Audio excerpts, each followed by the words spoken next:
Hey guys, tonight we're diving into something that will stick with you long after the screen goes dark. Picture this, a quiet home in Manhattan, 1934. The Budd family sits down to dinner when a knock breaks the silence. No one's expecting company, but the father gets up anyway. Outside there's no one, just a small envelope on the steps, no return address. Inside is a letter that would stop their hearts cold. It's not a ransom note. It's not a plea. It's a confession. And it starts like this. Dear Mrs. Budd, on Sunday, June the 3rd, 1928, I called on you at 406 West 15th St. I brought you pot cheese and strawberries. The letter goes on to describe how her daughter Grace, sweet, 10 years old, was led away that day by a kindly old man who offered her candy and stories. The man was Albert Fish, and what he did to Grace would twist even the most hardened souls into knots. He doesn't just admit to murder. He tells her in detail how he stripped her naked, strangled her slowly, butchered her body, and ate her flesh. He wrote about the taste, the texture, the sound of her bones cracking. He described how he roasted parts of her over the fire and saved others for later. That letter, found stained with greasy fingerprints and faint reddish smears, wasn't just a confession. It was a trophy, mailed 6 years after the crime. He wanted them to know. He wanted her mother to imagine it, and most horrifying of all, he signed it politely. The public never forgot. The police never recovered Grace's full body, and the Budd family never fully healed. But tonight, we're going to follow every gruesome step of the man who sent that letter. Before you dive deeper into this chilling truth, consider hitting like and subscribing, but only if you truly enjoy what I do here. Drop a comment with the time and place you're watching, so I know you're still out there. And we'll dive into tonight's journey together. It all begins with an old man in a tattered suit and a knock on the door that should never have been opened. Albert Hamilton Fish was born in Washington, D.C. on May 19, 1870. From the beginning, his life seemed cursed. His father, 75 years old at the time of Albert's birth, died when he was just 5. His mother, too poor to care for him, sent him to St. John's Orphanage, a place where discipline meant whips, belts, and ice-cold baths. There, young Albert learned something he never told anyone. At least, not at the time. He liked the pain. Other boys screamed and cried. Albert didn't. He smiled. The beatings were daily, and for him they became something else. Pleasure. He would later admit that those early years were where his mind began to rot, where needles of desire replaced normal emotion. When he rejoined his mother in 1880, something had already broken. He began spending nights walking naked around the house, stabbing himself with pins. He would insert needles under his fingernails, into his thighs, even into his groin, and leave them there. Decades later, X-rays would reveal more than 24 metal slivers still embedded in his body. Albert began working as a house painter and seemed, from the outside, unremarkable. He married, had 6 children, paid his bills. He attended church, quoted scripture, and seemed to take his parenting seriously. But there were warning signs. He beat the children with a spiked paddle. He made them strip naked before dinner. And at night, he would disappear into his bedroom for hours, practicing acts too disturbing to speak aloud. He developed a taste for raw meat, often insisting on eating it during thunderstorms. He believed the storms charged the meat with energy. His son once found him in the attic, kneeling on glass, beating himself with a nail-studded paddle while chanting psalms backwards. Neighbors described him as polite, reserved, maybe a bit odd, but not dangerous. He was, after all, just a quiet old man who took care of his family.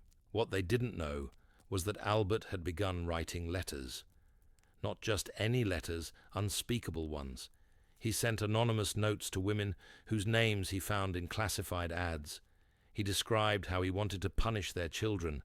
He included precise drawings, Some of the letters included small scraps of cloth that may have been stained with human fluids. There was one letter he never sent. It was to himself. In it, he wrote, "I have children of my own, but I feel the need for other children.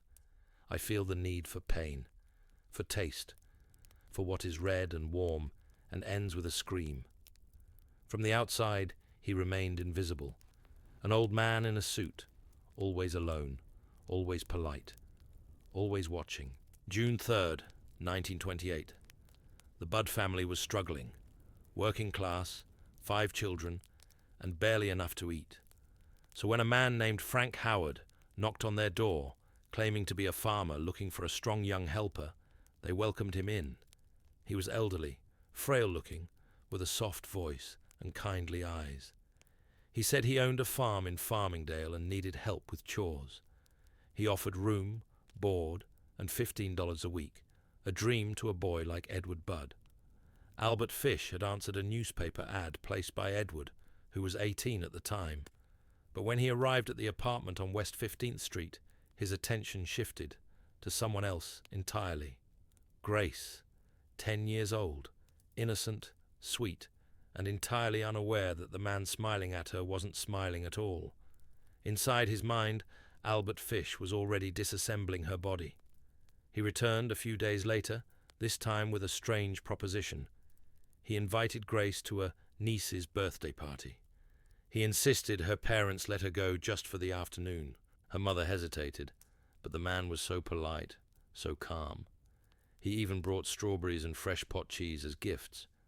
Grace left the house in a white dress and never came back. Albert took her by train to a decaying cottage in Wisteria, in rural Westchester County. The house had been empty for years. No furniture, no people. Just the man, the girl, and his bag, filled with a meat cleaver, a small saw, and a heavy roll of rope. According to his own later confession, once they arrived, Grace was cheerful.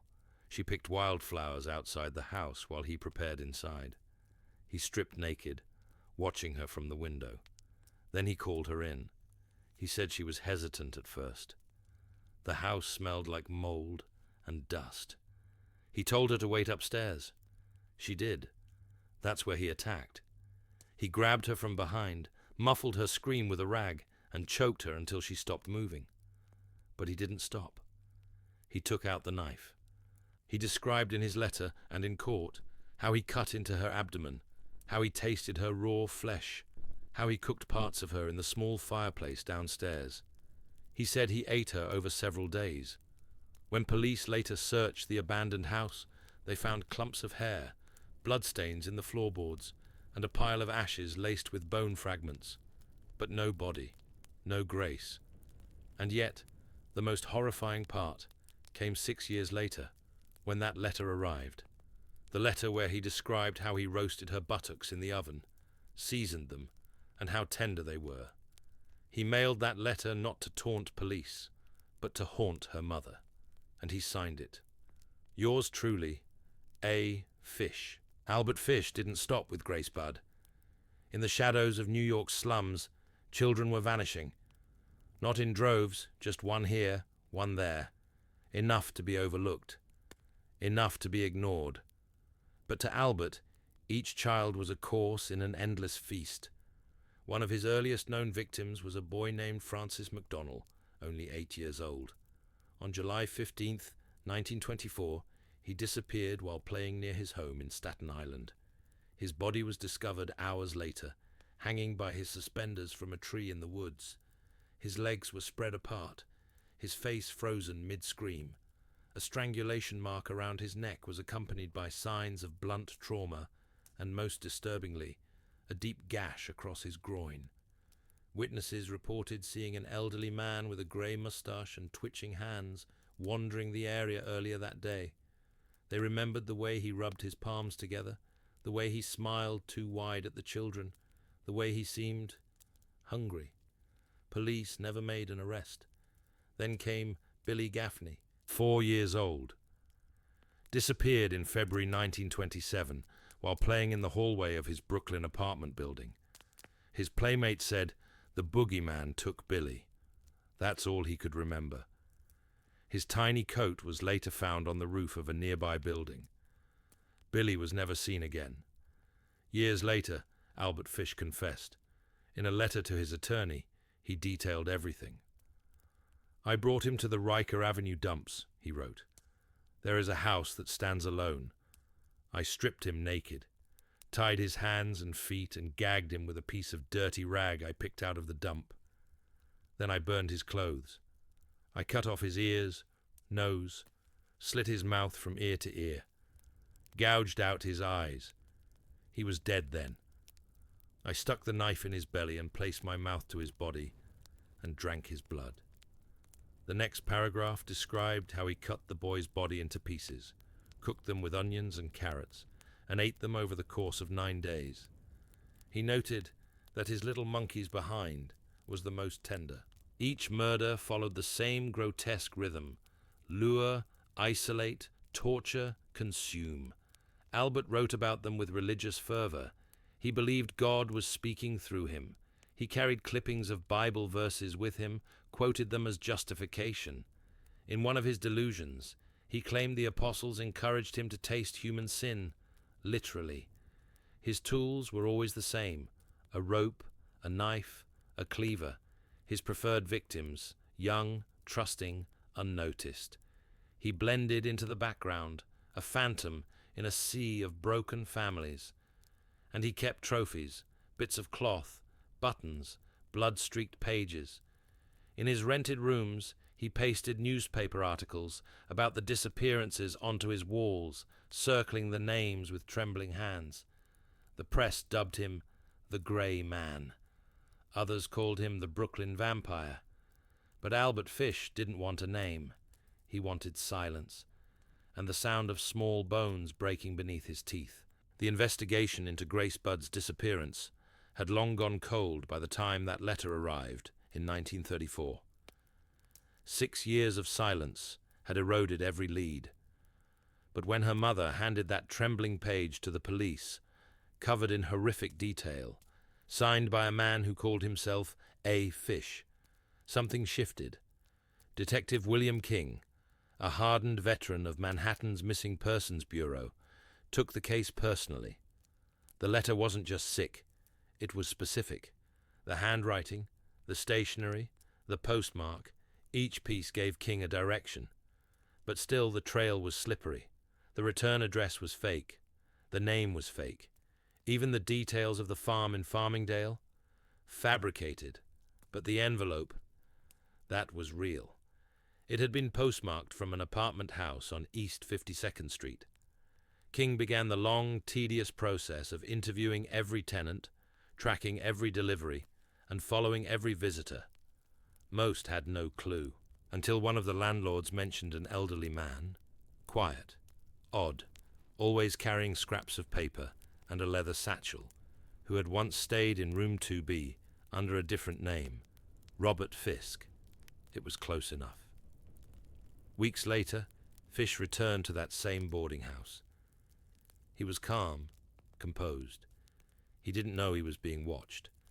King had set a trap, and Fish walked right into it. When he was arrested, he didn't resist. He nodded politely.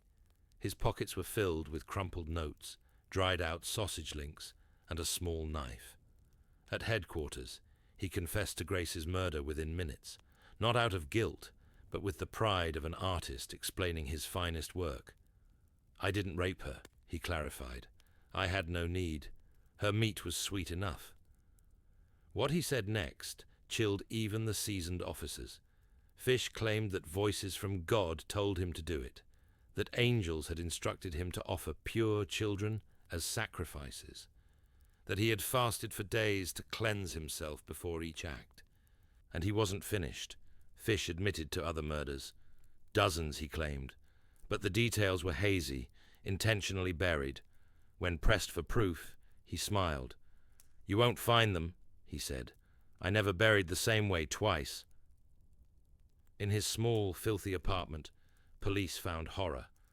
Blood-stained rags, a cat-o'-nine-tails whip made from leather straps and nails, a stack of letters written in looping cursive, each describing a different child, what they looked like, what he wanted to do to them.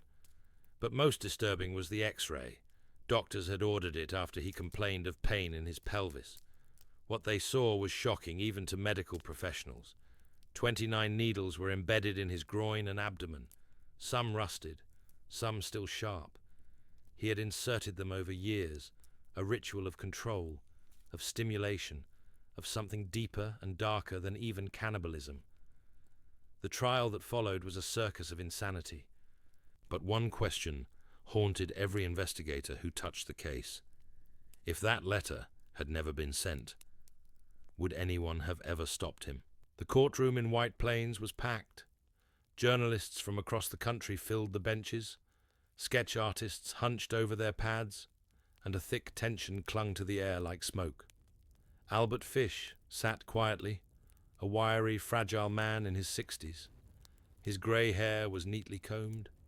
He looked more like a retired librarian than a man who boiled children alive. But the stories he told, in court, under oath, peeled back every illusion. The prosecution laid out the facts: the murder of Grace Budd, the confession, the letter, the X-rays, the instruments of torture. They didn't need to embellish. The truth was grotesque enough. But the defense had only one path: insanity. His lawyer described a life of abuse, a family lineage riddled with mental illness. Fish's own brother had been confined to an asylum.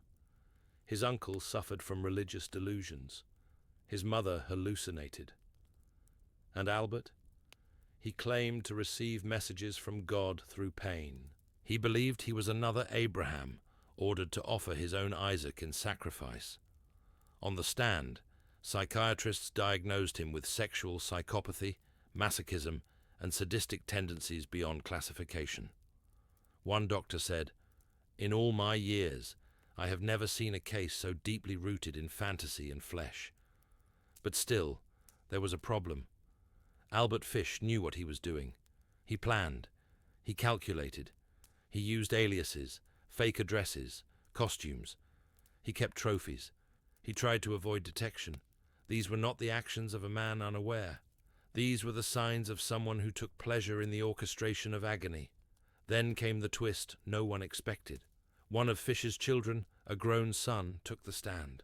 With trembling hands, he described years of torment, the beatings, the nights he heard his father chanting, the time he found a girl's shoe hidden in the chimney. But most damning was a memory he couldn't forget. Albert had once said, "God made meat for eating. The cleanest meat is the youngest, because it hasn't learned sin yet." The jury deliberated for only 10 days. On March 21st, 1935, Albert Fish was found sane and guilty of first-degree murder. The judge sentenced him to death by electric chair. When he heard the verdict, Fish bowed his head and whispered, "Thank you." That was when authorities discovered something else. Fish had requested execution.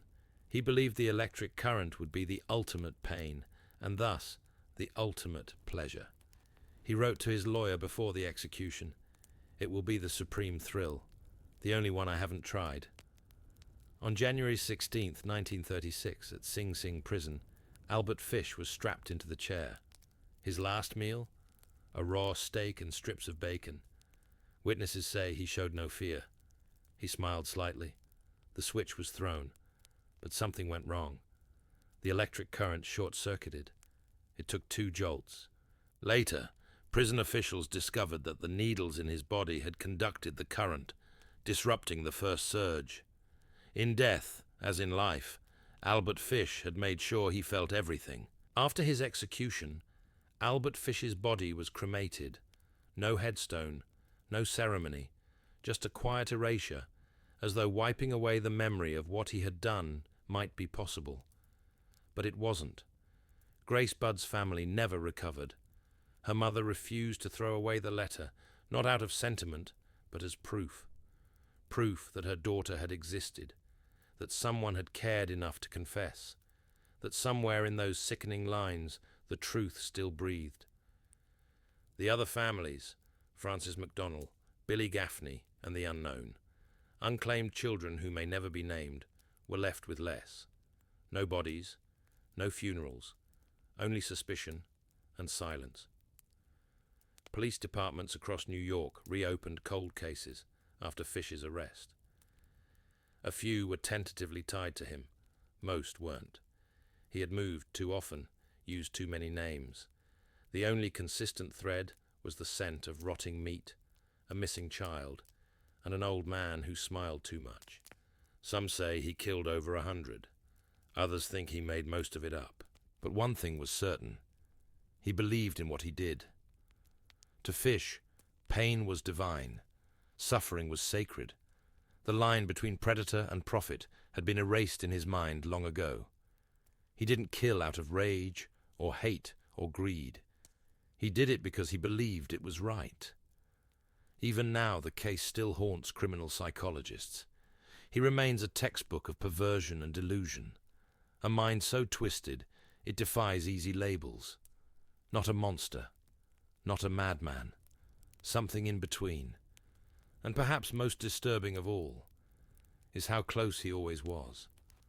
Albert Fish wasn't a shadowy figure hiding in alleyways. He was a guest at your table, a man who offered strawberries and smiled at your daughter, a polite old neighbor who helped carry your groceries. So the next time a stranger knocks on your door with kind eyes and gentle words, ask yourself, what does he really want? Because sometimes evil doesn't snarl, sometimes it whispers, and sometimes it signs its name. Snow fell softly on the edge of the Rostov woods, each flake descending with deceptive grace, cloaking the grotesque beneath in a pure white lie. A thin trail of crimson slashed through the whiteness, the only warning of what lay just beyond the frost-laced tree line. She was found curled like a dying animal, her body twisted in an unnatural pose. Arms bent under her like broken wings, legs spread in a final, violent spasm. Her eyes, still open, stared straight up, mouth slack, as if caught mid-scream. Around her were remnants of clothing, torn and soaked in patches of blackened red. What remained of her chest was hollow, the organs scooped out with surgical cruelty and discarded in a sickening arc across the brush. Her small, frostbitten fingers had been placed beside her cheeks, as if framing the final expression of terror frozen into her face. The first officer on scene vomited in his scarf before even finishing the approach. The others followed in grim silence. One muttered something about wolves, an excuse perhaps to preserve his sanity. But no animal arranged a scene like this. No beast cut so precisely.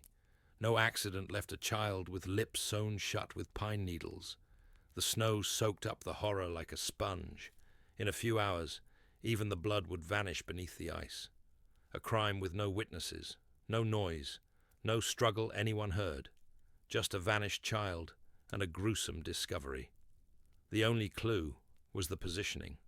Ritualistic, deliberate. A warning, not a signature. Who could do such a thing? Who could stand above this carnage and feel nothing but satisfaction? The forest stood silent, but something had passed through it. Something human in shape, but not in spirit. The year was 1978. The Soviet Union, gripped by stagnation and censorship, carried on in brittle order. In cities like Rostov-on-Don, streets bustled with uniformed workers, long queues, and grey apartment blocks that stretched like graveyards. It was a society of silence, where neighbors watched but never spoke, and the state watched everyone. Andrei Romanovich Chikatilo was, by all accounts, ordinary. He was a quiet man, thin, balding, soft-spoken, with a nervous tick in his left eye. He lived in a modest communal flat with his wife and 2 children. He taught Russian language and literature at a vocational school. His colleagues found him strange but harmless. The students hated him. He stuttered when angry and often avoided eye contact. His hands trembled when he handed back assignments. At night, He would walk the streets alone, whispering poems into the dark. But that face, the one that met the world each day, was only a fragment of the man. He was born in 1936, in a famine-stricken Ukrainian village during Stalin's regime. His mother, Fyodora, spoke of an older brother, Stepan, who had vanished before Andrei's birth. "Taken by neighbors and eaten," she whispered. Whether it was true or a hallucination bred from hunger, it haunted Andrei into adulthood. His father went off to war and returned a prisoner, shamed and broken. Their home was a shack made of rotting boards, no bed, no privacy, no food. Chikatilo wet the bed into his teens, and each morning his mother beat him with a belt. He was bright, but isolated. He read everything, Tolstoy, Gorky, political doctrine, but never fit in. Other boys mocked his odd posture, his soft speech, and most of all, his impotence. It was this last wound that carved deepest. Throughout adolescence and well into adulthood, Andrei could not perform sexually. It wasn't simply a dysfunction, it was a wall between him and normalcy. The shame it brought was unbearable. He attempted relationships, but they ended in whispers, in laughter, in rejection. When he finally married a woman through an arranged match, their sexual life was mechanical and brief. Even fatherhood did not mend his sense of worthlessness. Something inside him twisted under the weight of these failures. He began to experience strange arousals, not in love, not in affection, but in dominance. The few times he disciplined his students, he felt a fleeting thrill. One day, while breaking up a fight between two boys, he noticed the blood on one of their faces and felt his heart race in a way it never had before. He was dismissed from the school after parents accused him of inappropriate touching. There were murmurs, but nothing provable. He simply moved on. Rostov's employment system, bloated and impersonal, found him a clerical position in a supply factory. It was there he learned to travel, often taking trains across towns, checking stockpiles, reviewing shipment logs. It gave him freedom, solitude, and time. On the surface, he remained polite, even deferential. He brought sweets for his children, fixed things around the flat, discussed politics when prompted. But alone, his eyes changed. Something cold swam behind them. He started keeping notebooks filled with gibberish, phrases in block letters like "Redstone, flesh dries fast, under bridge, 6:42 p.m. His wife never asked questions. They had long since stopped talking in anything but necessity. No one thought much of Andrei Chikatilo. And that was precisely how he wanted it.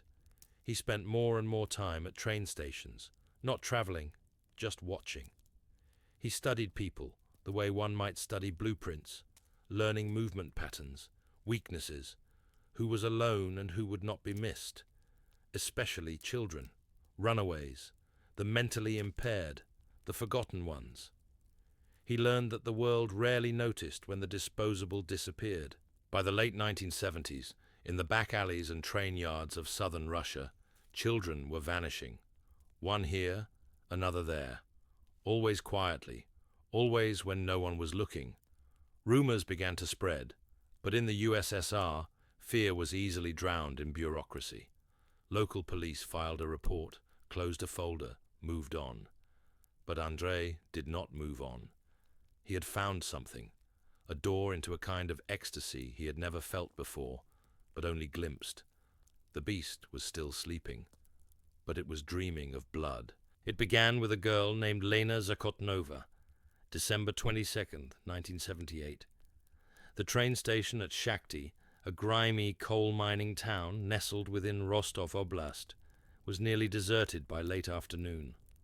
Snow drifted in lazy spirals beneath the yellow lights. The heating inside the station had broken down again, and the few passengers remaining clutched themselves for warmth. Trains came late. People waited silently, eyes heavy, hoping to get home before the cold swallowed the night.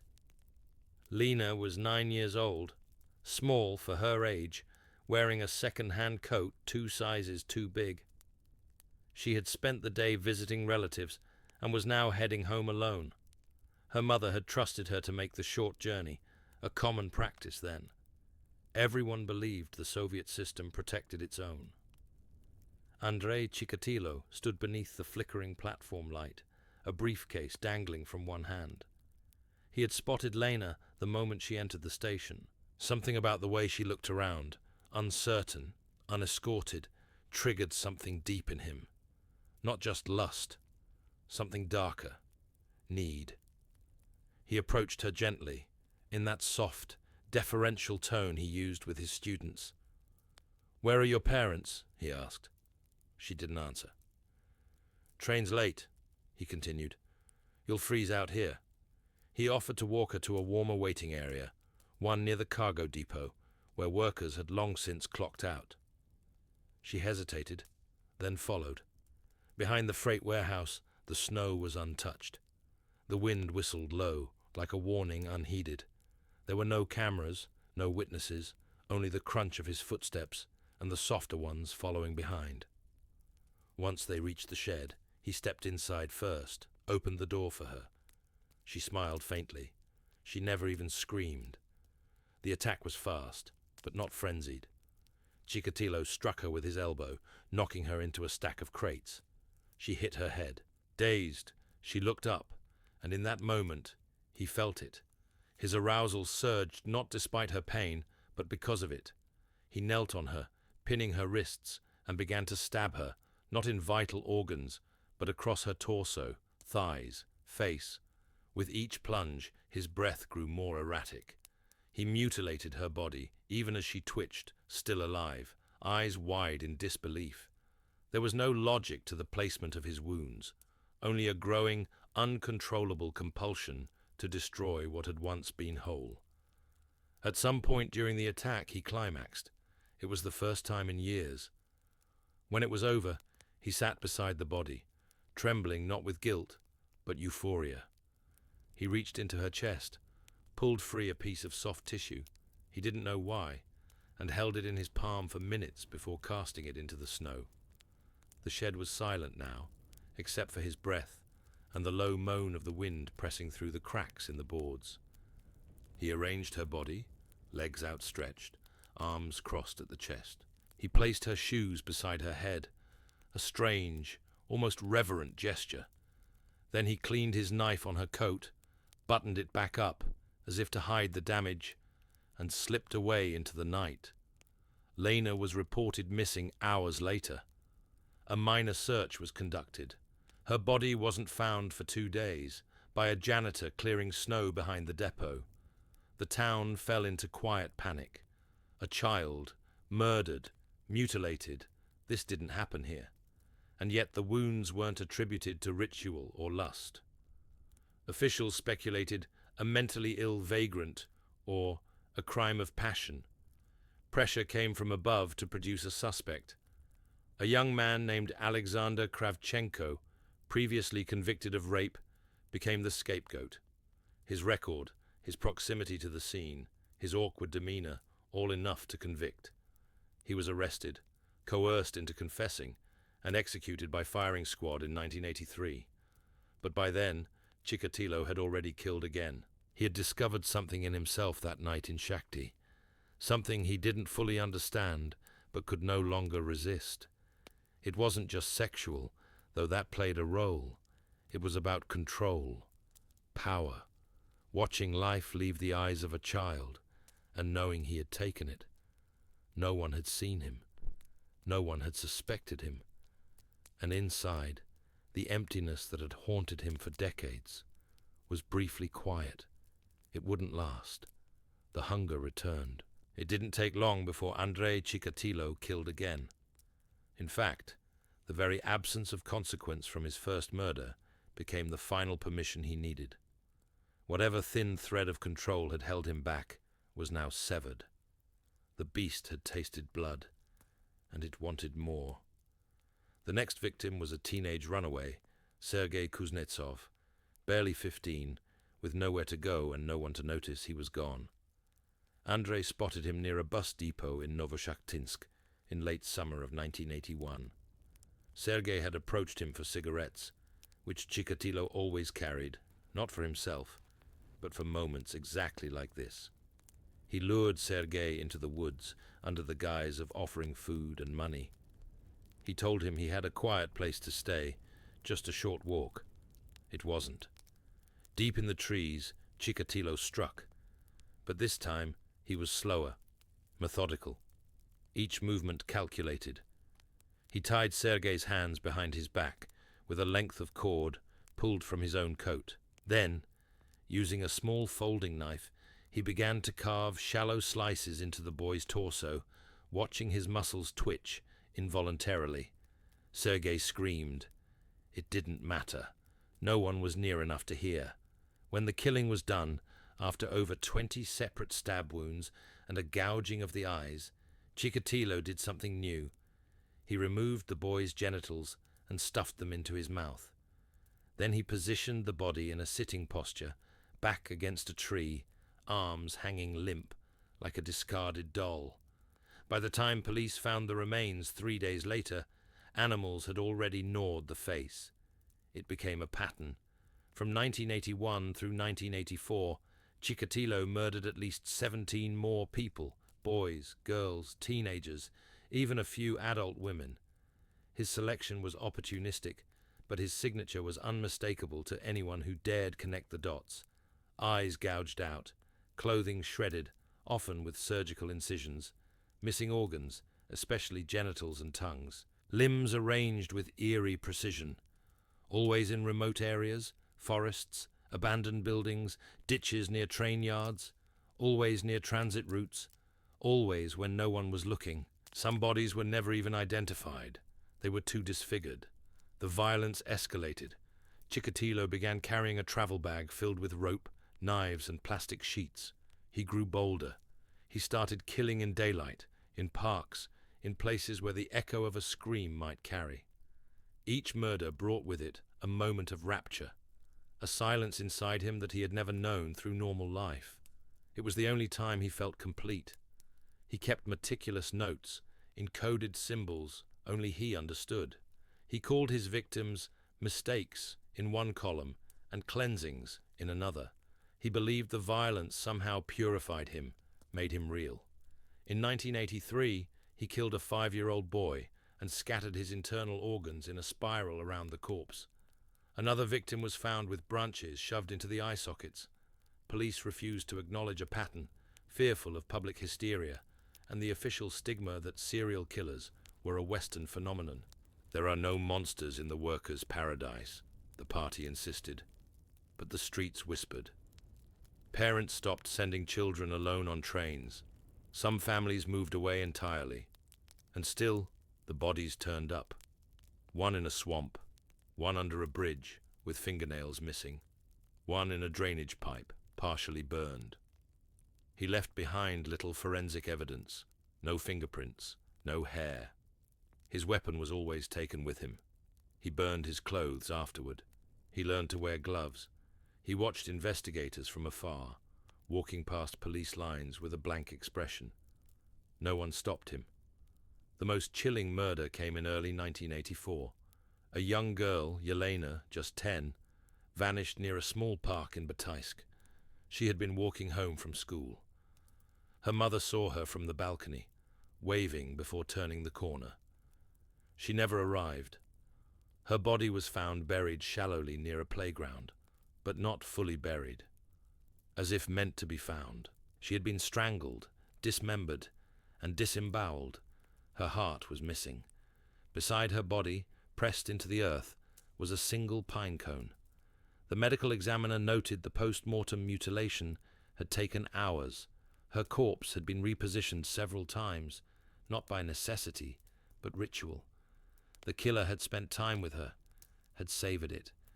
It was the same pattern, but the police dismissed it, again citing an isolated incident. Inside the Ministry of Internal Affairs, one low-ranking officer began to connect the killings, but his superiors shut him down. They preferred to charge drifters and deviants. It calms the public, they said.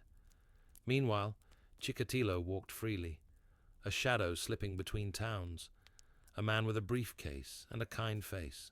No one looked twice. He was no longer merely hunting. He was perfecting his craft. By late 1984, panic had begun to penetrate even the thick concrete walls of Soviet authority. The number of mutilated bodies turning up in Rostov Oblast and surrounding districts had quietly climbed past 20. Local stations were overwhelmed. Files went missing. Statements contradicted each other. But still, there was no official recognition of a pattern. Inside the Ministry of Internal Affairs, whispers of the forest man or the train killer began circulating among junior officers. One even used the term maniac, a word still taboo in Soviet criminology, because monsters, officially, did not exist in the workers' utopia. The party couldn't afford that kind of truth. Andrei Chikatilo kept moving.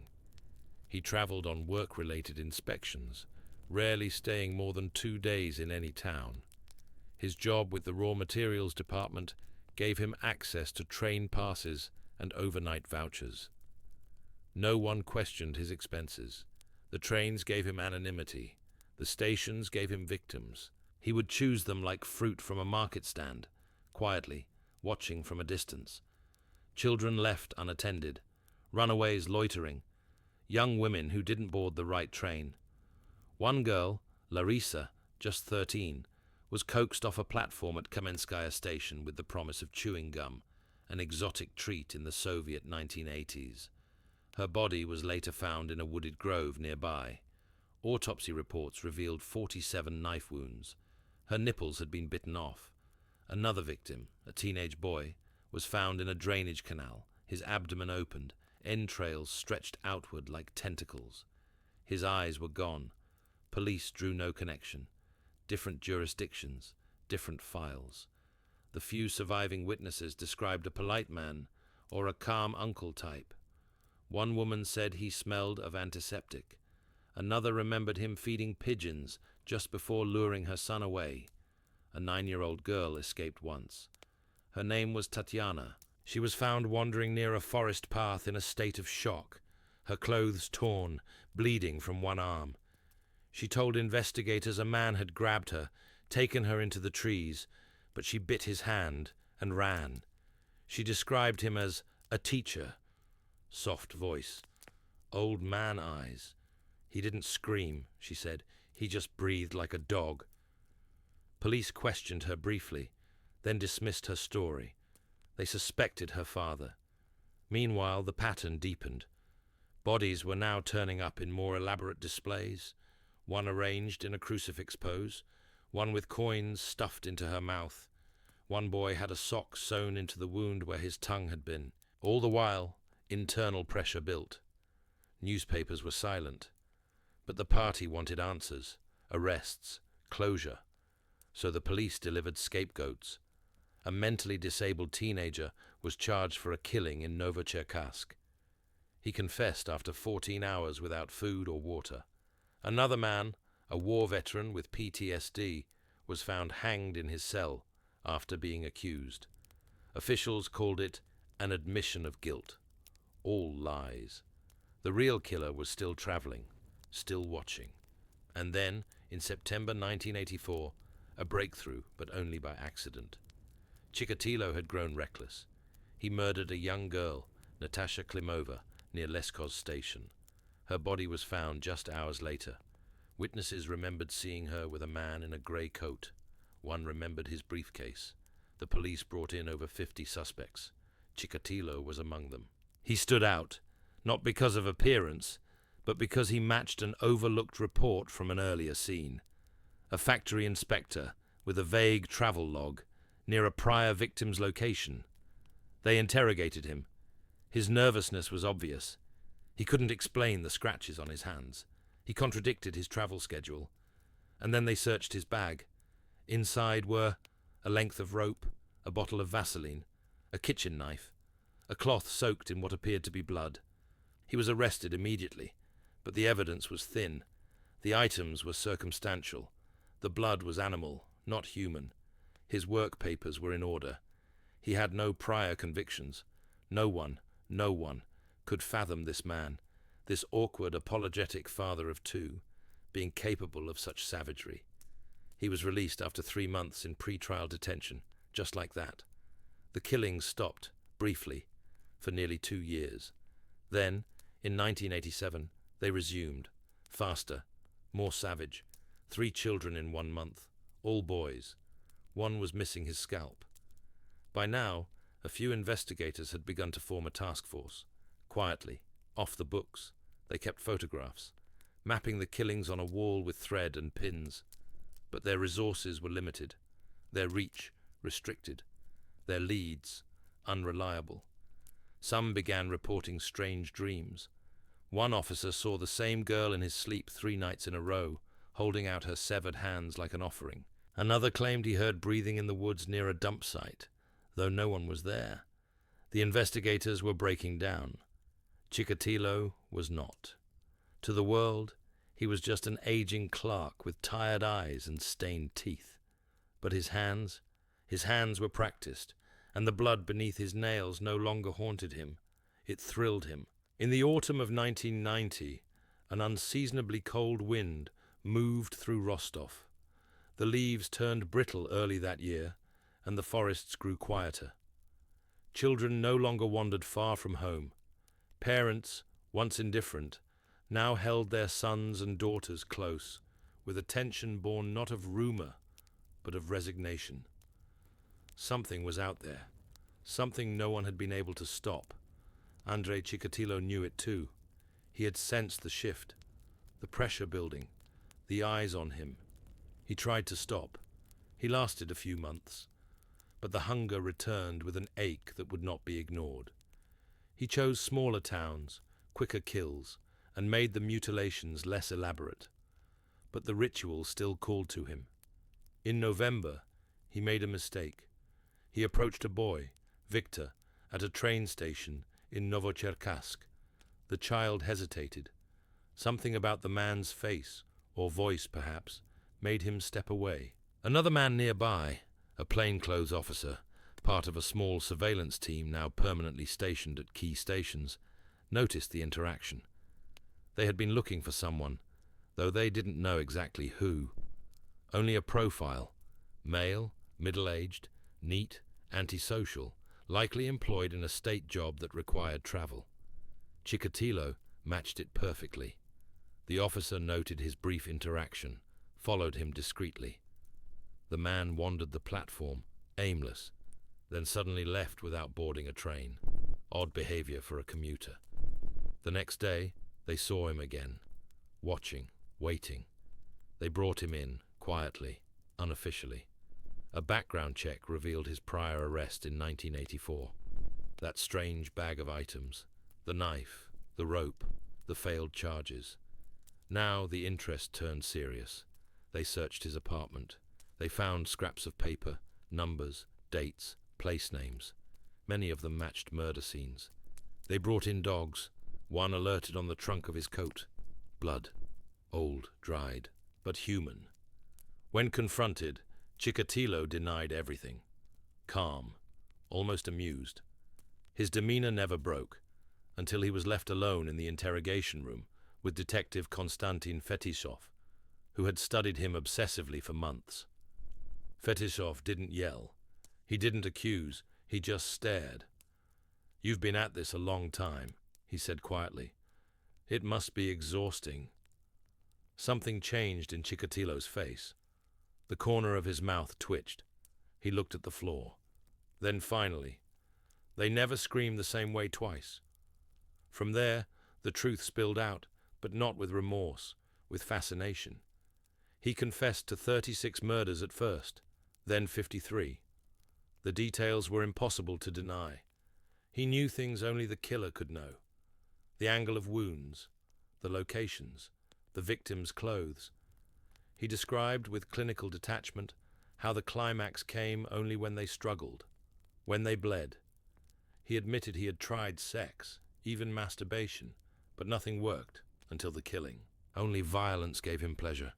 When asked why he mutilated their eyes, he replied, "Because I believed their souls would follow me." Psychiatric evaluations diagnosed him with borderline personality disorder, sexual sadism, and schizoid tendencies, but he was declared fit for trial. He sat in a cage during the hearings, a literal iron bar enclosure inside the courtroom. His eyes remained dull, unfocused, as family members screamed at him. When a mother threw her shoe at him and it hit the bars, he flinched and laughed. "I am a mistake of nature," he said once, "a mad beast." But there was more. During trial, prosecutors revealed a chilling fact. Some of the murders happened during official party inspections. Some occurred just miles from police stations. And worst of all, one body had been found mere meters from the home of a senior party member and had been quietly moved, never reported. Documents disappeared. Witness statements were altered. The system had failed, not because it didn't know, but because it refused to know. When the trial ended in 1992, Chikatilo was found guilty of 52 murders. The judge called him an evil that could not be explained by science or faith. He was executed by a single gunshot to the back of the head in 1994, but the damage was done.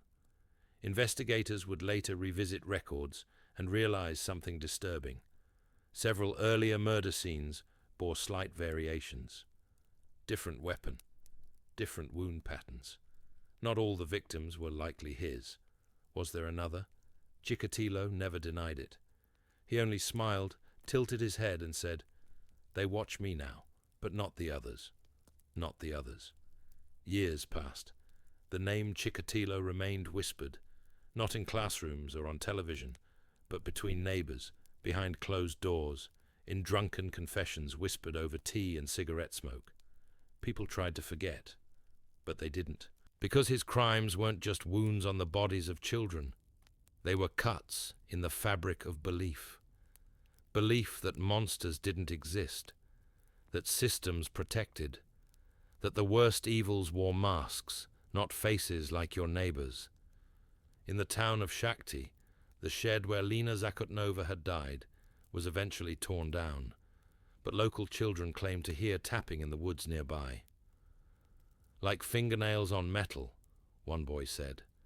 Another insisted he saw a pale man with a black briefcase waiting by the trees at dusk. Of course, no one believed them.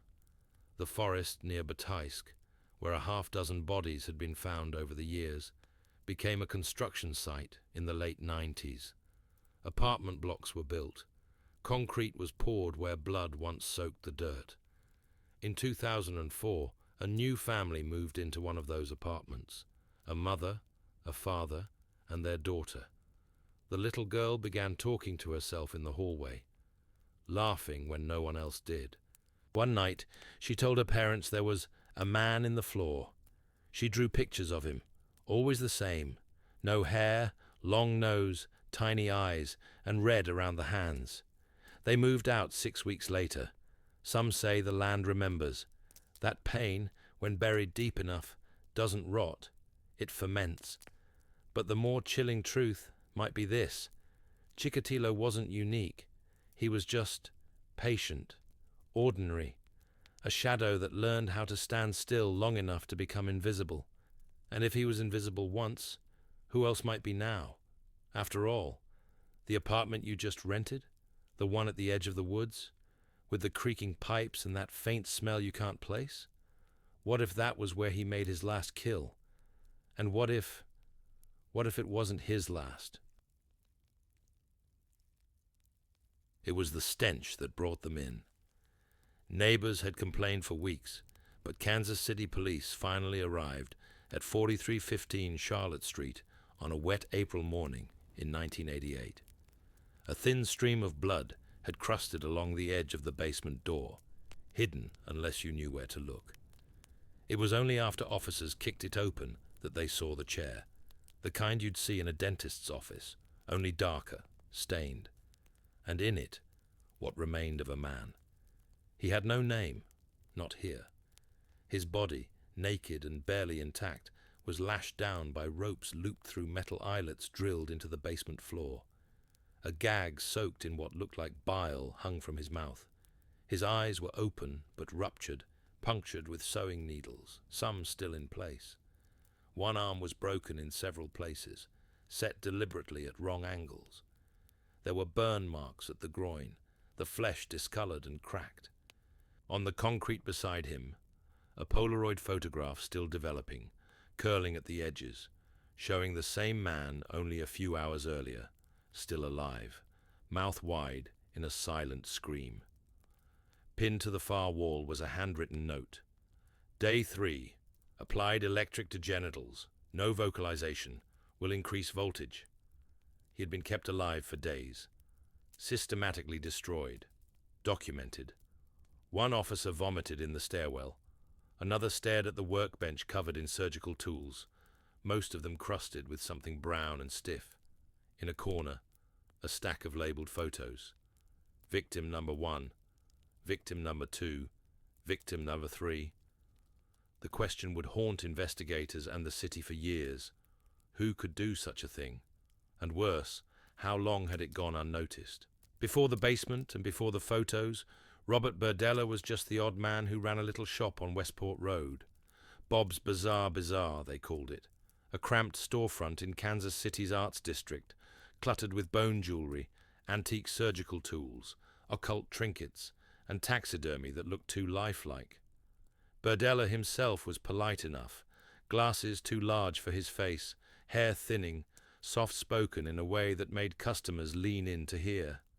He lived alone in a 2-story home not far from the shop. Locals thought him eccentric, maybe lonely, but nothing more. In fact, many trusted him. He gave to charity auctions, helped neighborhood kids get summer jobs. No one knew about the basement. No one ever asked. He was born in 1949 in Cuyahoga Falls, Ohio. Raised Catholic, strict father, passive mother. By 14, Robert was already different, withdrawn, precise, obsessed with control. He'd later describe watching a pig being slaughtered at a farm as a religious moment. Blood as truth, pain as honesty. At 15, his father died of a heart attack during a family holiday. Berdella didn't cry. He later admitted he felt free. The church, too, failed to comfort him. He stopped believing in salvation and started documenting pain. He carried a notebook then, filled with sketches of open wounds and dissected bodies, copied from anatomy books and magazines. Teachers called him intelligent but unsettling. He moved to Kansas City in 1967 to attend the Kansas City Art Institute. There his work grew darker. A student project involved sedating a duck and dissecting it alive in front of his class. When reported, he dismissed it as performance art. He was expelled 2 years later after poisoning a stray dog and recording its death. The isolation didn't bother him. He found solace in the structure of retail and the anonymity of city life. By the late 70s, his home became a museum of control, locks on every door, soundproofed rooms, hand-drawn charts detailing measurements and restraints. He built custom cages beneath the floorboards. He began collecting surgical texts again, the same books from childhood, now annotated. The first signs were overlooked. A few neighborhood teens who'd helped in the shop vanished. Families assumed they'd run away. Berdella told police the same story each time. They asked for a ride out of town. I haven't seen them since. No evidence, no leads, nothing to hold him on. In his private writings, uncovered years later, he referred to the period as the study phase. He'd tried different methods on stray animals. How long they could last without food, how long electric shocks took to cause unconsciousness. He catalogued reactions. He wasn't trying to kill, not yet. He was trying to understand pain, trying to measure it. In his neighborhood, he was just Bob, the slightly strange man with odd tastes. He hosted cookouts. He talked politics. He kept his yard neat. No one ever asked what was behind the basement door with 3 locks. That door stayed shut. But inside, something was waking. The first victim never knew he was being chosen. In July of 1984, Robert met Jerry Howell at a local bar in Westport. Jerry was 19, the son of a former acquaintance, and he needed money. He'd done odd jobs for Berdella before, cleaning the shop, helping move furniture. This time, Berdella offered a ride to a dance event in Merriam. "I'll drive you myself," he'd said. "Be back before midnight." Jerry got in the car. He was never seen alive again. In the diary later recovered by police, Berdella wrote, 7:45 p.m., administered crushed tranquilizers in coke. Within 20 min, slurred speech, semi-conscious. Back at 4315 Charlotte Street, Berdella guided the groggy teenager down into the basement. The lights were dim, flickering fluorescence. The basement smelled faintly of bleach, copper, and something sour. Jerry stumbled. Berdella caught him with a practiced grip. He was already restrained before he understood he was in danger, arms fastened with rope, ankles cinched to the footboard of the chair. The drugs kept Jerry quiet at first, but not for long. The diary continued. Day 1 began with mild electric stim to genitals. No bleeding. Responsive. Gag inserted to muffle. No name. He is victim number 1. The photos began immediately.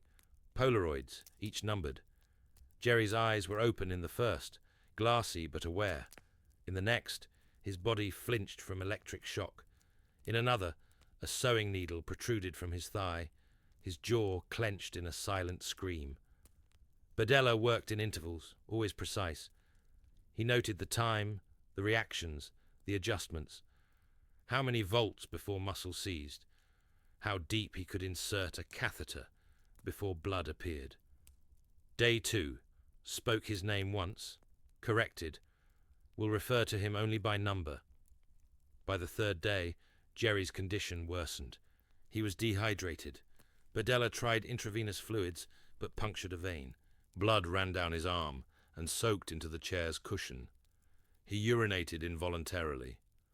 Berdella recorded it as a reflexive purge. The screams had stopped by then.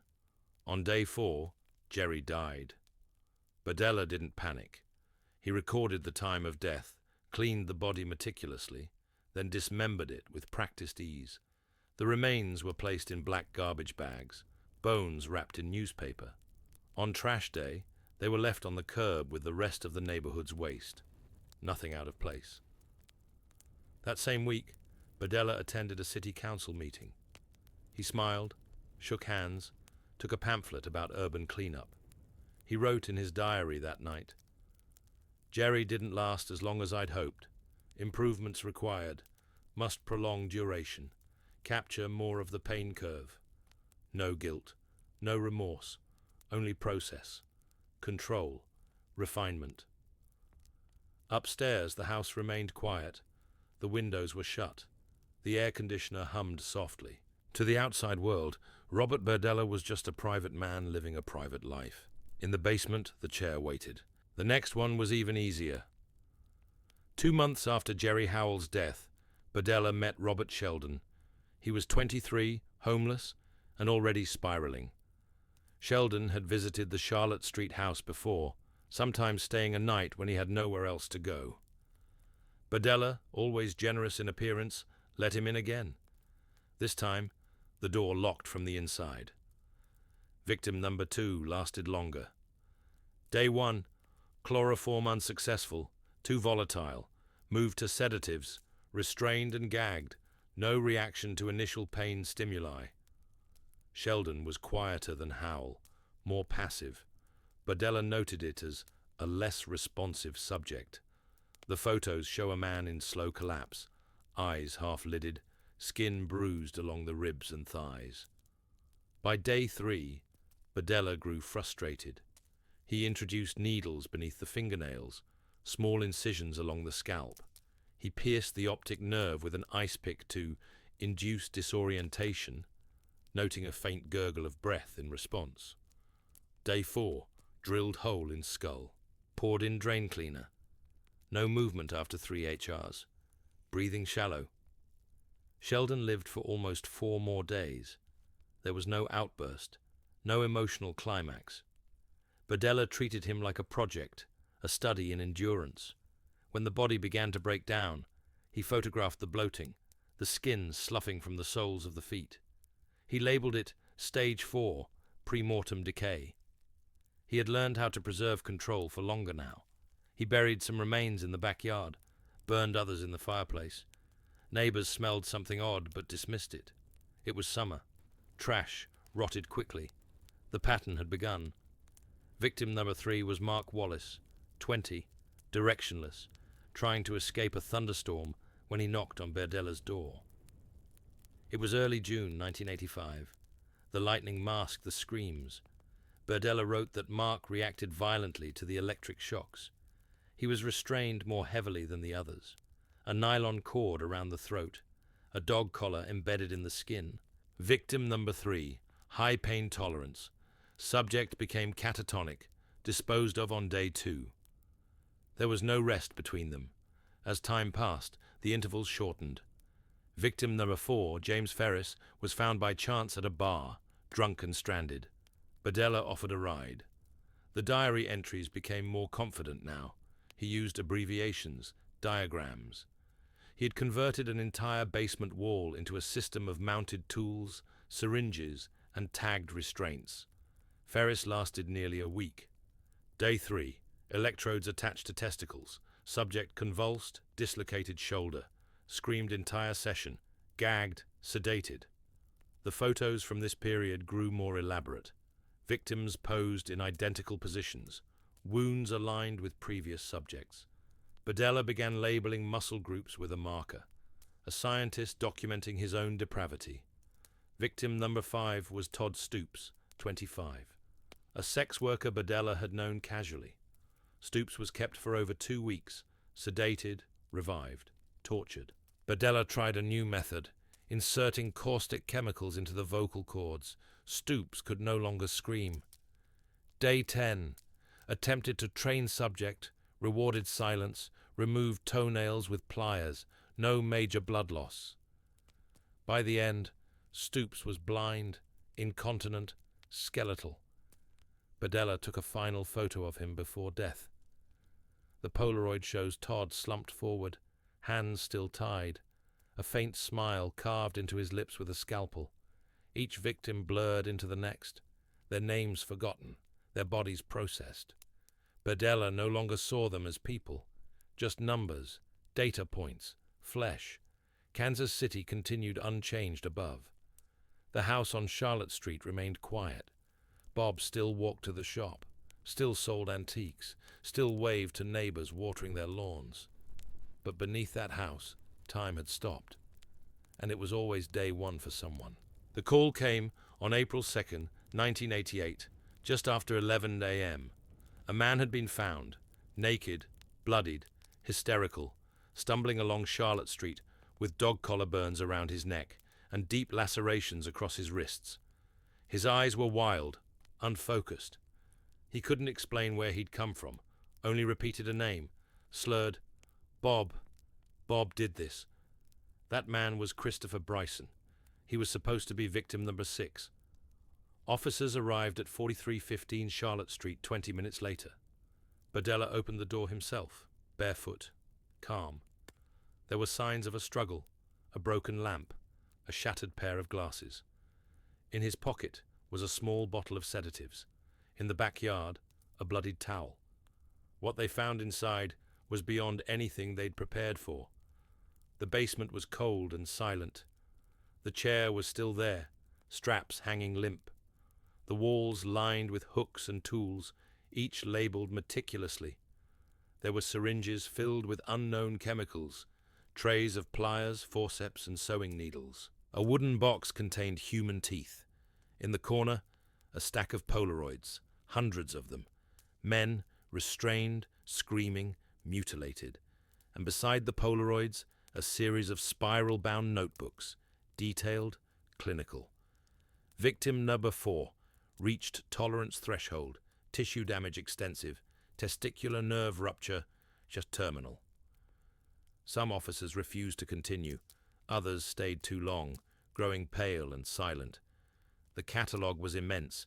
He had documented every session, every incision, every hour. Yet the Kansas City Police Department hesitated. There were no bodies.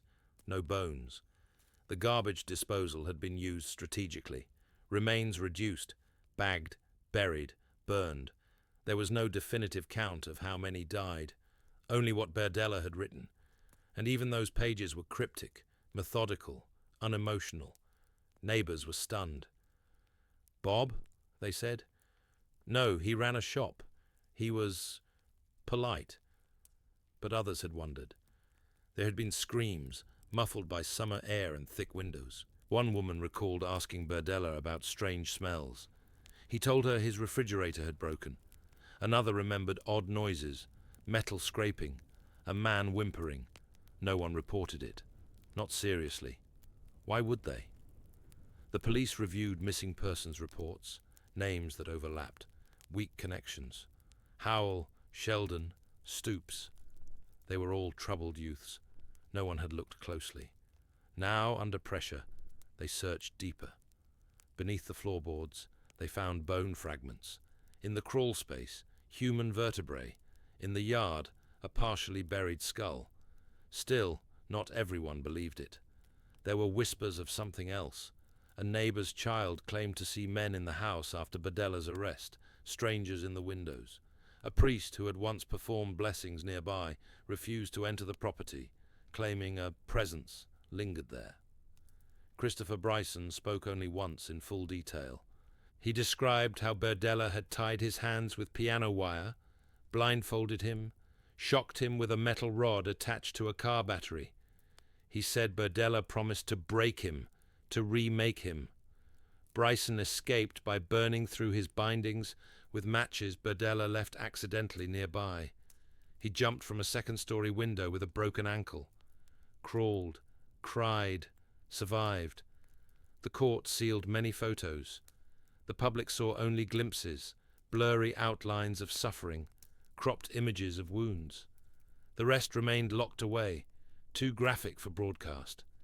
Some officers described hearing things during the search. A low murmur from the basement, the sound of restrained breathing. Of course, that could be imagination, or nerves.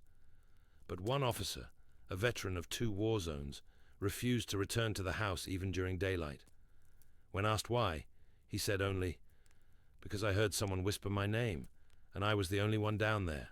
What the photos showed was worse than anyone expected.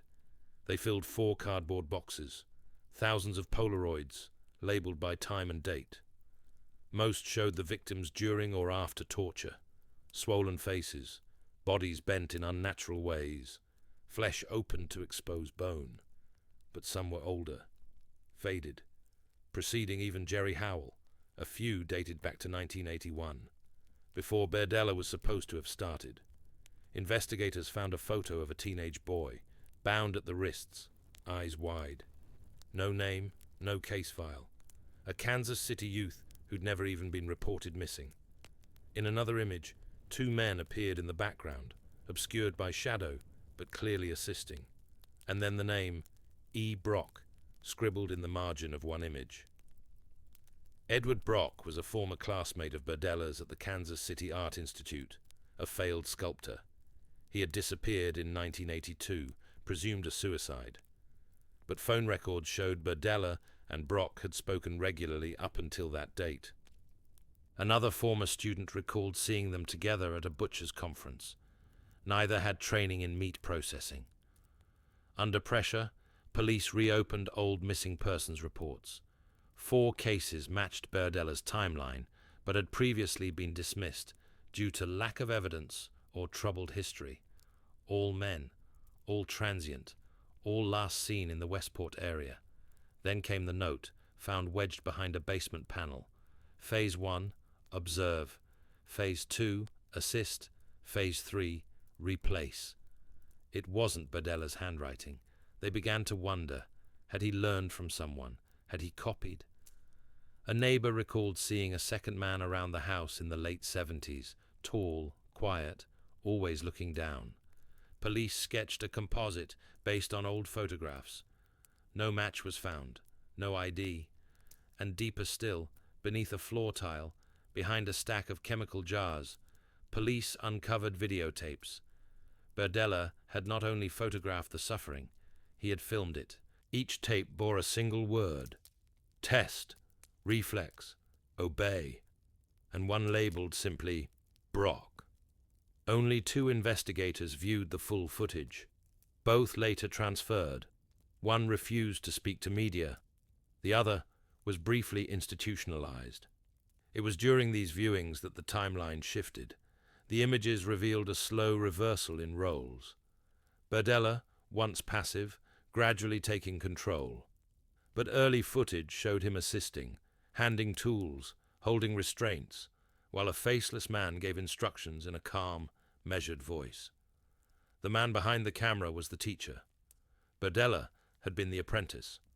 Then, in a final unlabeled tape, Berdella stood alone. The camera was static. On the table in front of him, a body, small, unmoving. He leaned into frame and whispered, "I am the collector now." The rest of the tape was static. Was it all him? Eventually. But he hadn't begun it alone. The city tried to suppress the revelation. The media stuck to a simpler narrative: Robert Berdella, the lone sadist. But those who dug deeper found inconsistencies, missing documents, a gap in the property's sale history. The previous owner never found. And then there were the letters. Years later, during prison correspondence, Berdella wrote cryptically to a former art school professor, "We are many things before we are one thing. I shed his skin, but I carry the teeth." They dismissed it as metaphor, prison madness. But in one photo, still under seal, visible only to law enforcement, a teenage Berdella is shown seated beside another young man, unidentified, both wearing butcher's aprons.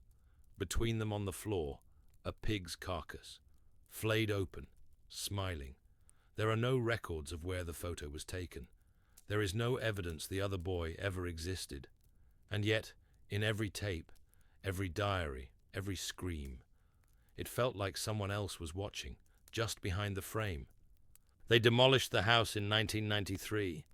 The city said it was for the best. No family would ever live there. No business would thrive on that soil. Locals cheered. News crews filmed the bulldozer tearing into the brick facade, the basement crumbling inward like a collapsing lung. They said it was over. That evil had been buried. But the air didn't clear. Robert Berdella died in 1992, just 4 years into his life sentence, after a heart attack in prison. Some said he got off easy.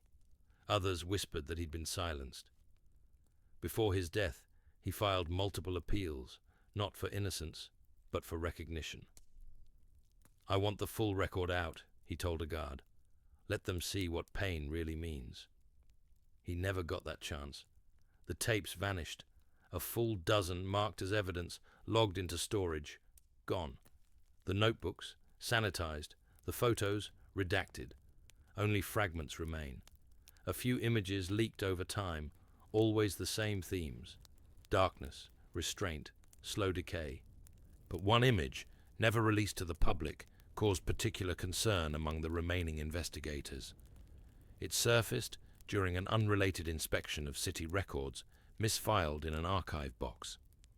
The photo shows a bare basement wall, empty chair in the center. A sliver of mirror catches the camera flash.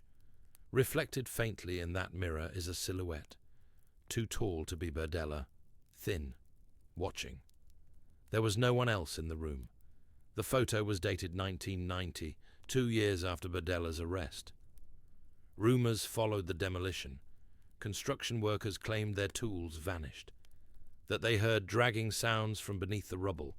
One quit mid-shift, refusing to speak about what he saw in the drain trench. A local priest blessed the ground. Within a week, he resigned from his parish and left Kansas City. Today, the lot stands empty. No grass grows there. No one parks nearby. On cloudy nights, some swear you can hear a low hum, like electricity through water. A flicker, a metallic snap. And once, a teenage couple exploring the site found a rusted clamp buried in the dirt, still warm to the touch. The girl dropped it and ran. The boy stared too long. He doesn't speak anymore. They say stories like these are exaggerated. That trauma leaves echoes, nothing more.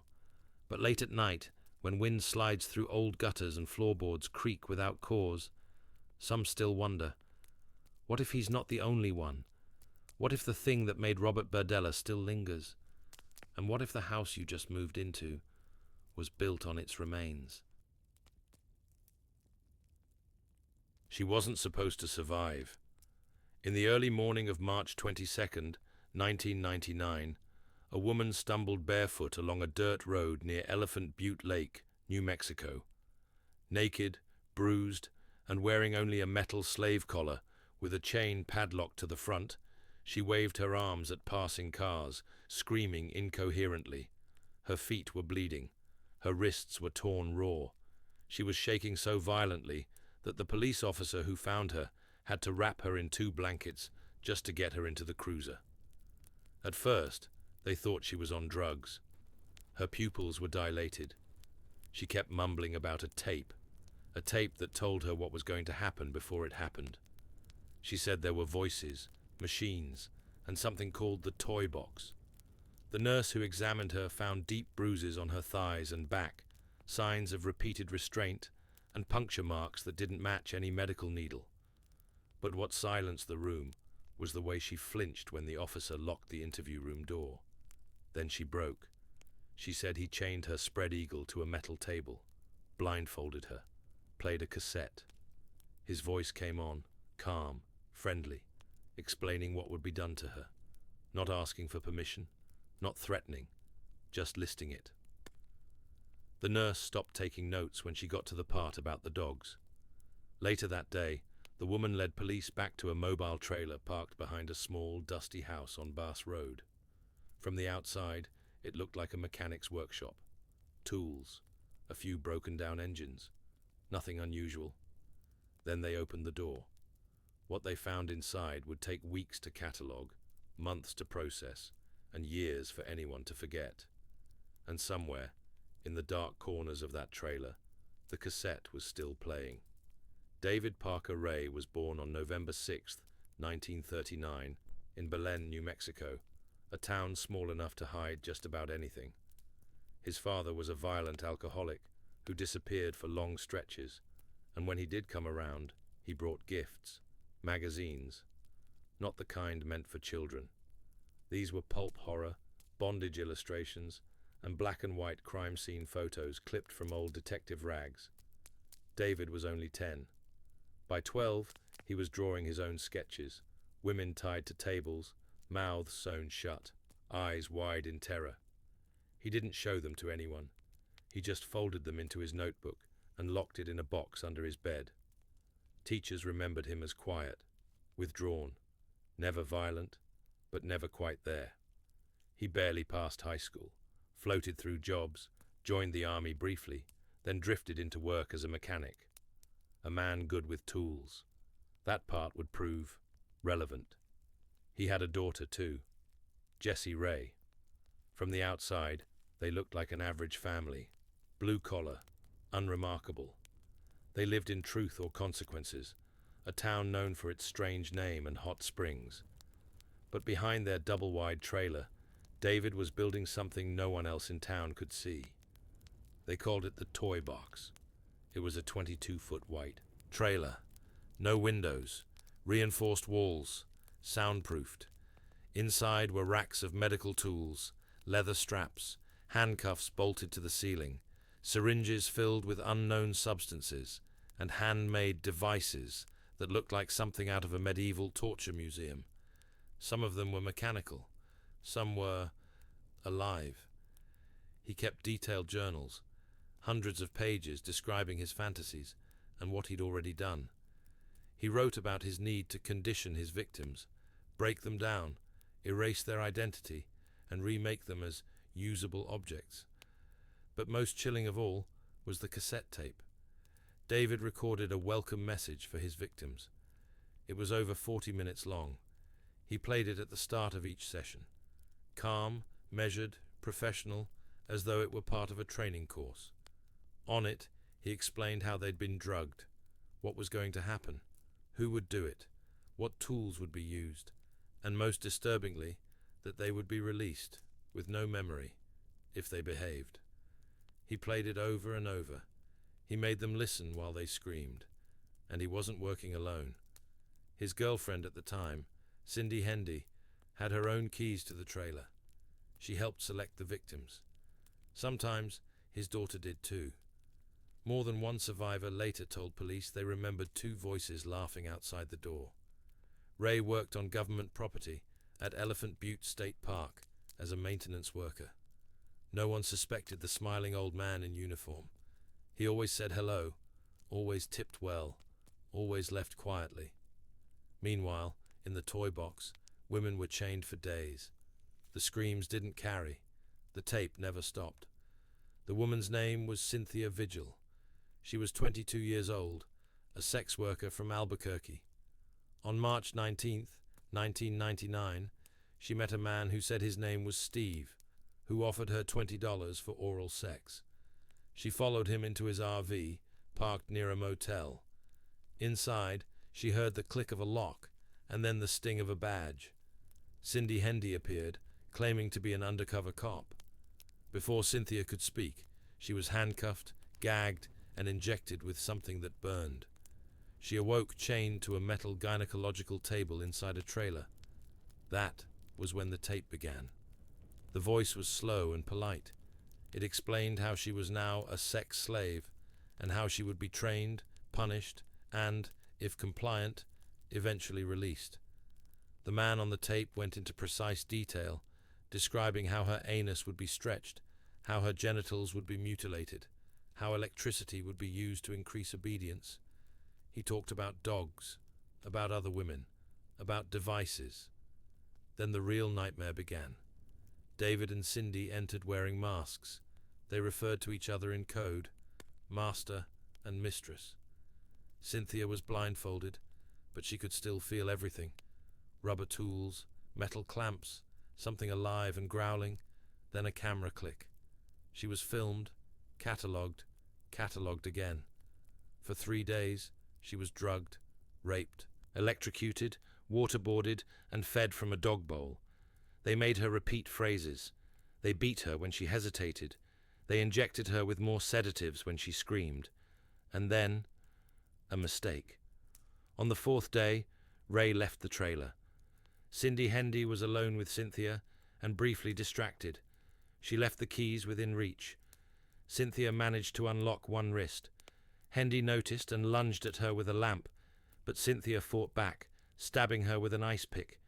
Naked, bleeding, wearing only a steel slave collar and dragging a chain, Cynthia burst out of the trailer and ran. She made it to a nearby mobile home, banging on the door, screaming that she'd been kidnapped. The homeowner saw the blood, the bruises, the raw terror in her eyes, and called 911. Police arrived minutes later and arrested Ray and Hendy at the scene. At first, they thought it was just a drug-fueled domestic dispute. Then they opened the trailer. There were drawings taped to the walls, women in bondage, missing limbs, animal-human hybrids. There were videotapes labeled with names. Most weren't real. There were logs with dates and notes like kept 5 days, quiet, compliant, dumped near canyon. And then they found the tape. 45 minutes of David Parker Ray's voice, explaining, step by step, what you were about to endure. They didn't know it yet, but this wasn't his first victim, not even his 10th. This was just the first who escaped. Cynthia Vigil wasn't the first. As detectives poured through the toy box's contents, the horror only deepened. There were dozens of videotapes, each showing different women in varying states of consciousness, restraint, and mutilation. Some were awake and sobbing. Others were silent, catatonic. Most wore collars. Some had been tattooed. None of them were ever named. The tapes had labels like Kelly, short blonde, screams a lot, and Kathy, 3 days, very obedient. None matched missing persons reports. Investigators found over 400 pieces of evidence inside the trailer. whips, clamps, gags, surgical scalpels, chains, leg spreaders, syringes, electric cattle prods, a fur-lined coffin, and a gynecological chair equipped with leg braces and motors. There were books on anatomy, manuals on mind control, and a homemade rape stand with adjustable fixtures. Even more disturbing were the Polaroids, hundreds of them, some so damaged by moisture and time that only fragments of faces remained. One photo showed a woman with open wounds, stitched shut crudely by fishing line. Another was tied to a rack with burn marks across her chest, staring directly into the lens, mouth open as if mid-scream, but no sound could be heard. And then came the diary. Ray kept a handwritten log of his activities. Names, some real, some fake, dates, and chilling short notes, passed out during penetration, revived with ammonia. Cut inner thigh to test reaction, 0 response. Released after 6 days, wiped memory successful. One entry was particularly haunting. Have returned to the canyon site. Left parts beneath stones. Coyotes took care of the rest. No bodies were ever recovered there. Victims began to come forward, women who had vanished for days or weeks in the 90s, but were too afraid, too drugged, or too broken to speak. Some remembered the trailer vaguely. Others described waking up in unfamiliar places, bruised, with no memory of what had happened. Then came Angelica Montano, a 28-year-old woman who came to the police after hearing about Cynthia's escape. Her story matched almost exactly. Offered a ride, drugged, tortured for days, then dumped on the side of the road, alive but shattered. She had told police back in 1996. They hadn't believed her. Authorities began to suspect Ray had been doing this for over a decade, and he hadn't been alone. Cindy Hendy confessed that Ray often worked with his own daughter, Jessie, and a man named Dennis Roy Yancey, who had already served time for murdering a woman named Marie Parker, a woman believed to have been one of Ray's victims. Ray called them his helpers. They lured women, cleaned up after the acts, and sometimes participated. Police later uncovered audio recordings of screams, not from Cynthia, not from Angelica, but from others. Unidentified, never traced. David Parker Ray had been operating with surgical precision, perfecting a system that turned human beings into lab rats, erasing them afterward with drugs like sodium pentothal and phenobarbital, inducing amnesia.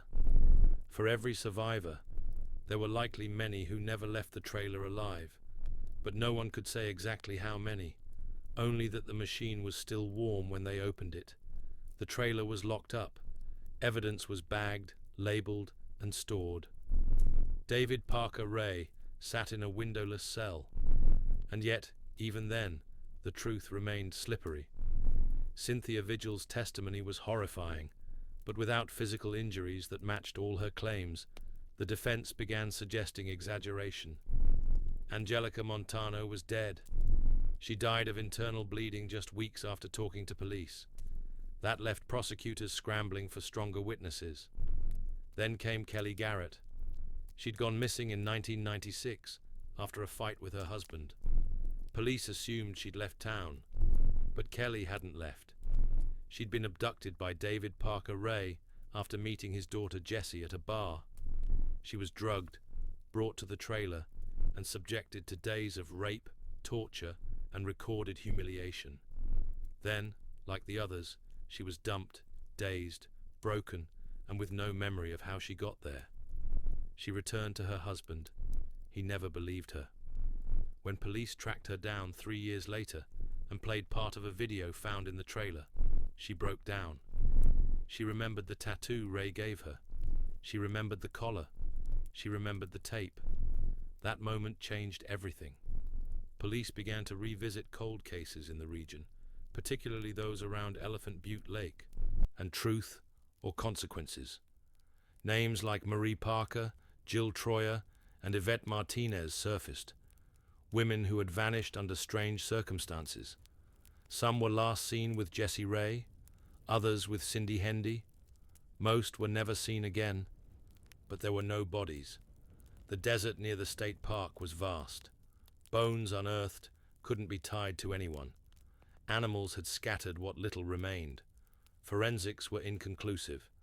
Then came the tapes, 55 of them, each one filmed by David Parker Ray himself, grainy, static-filled, showing women strapped down, screaming. Some were unconscious.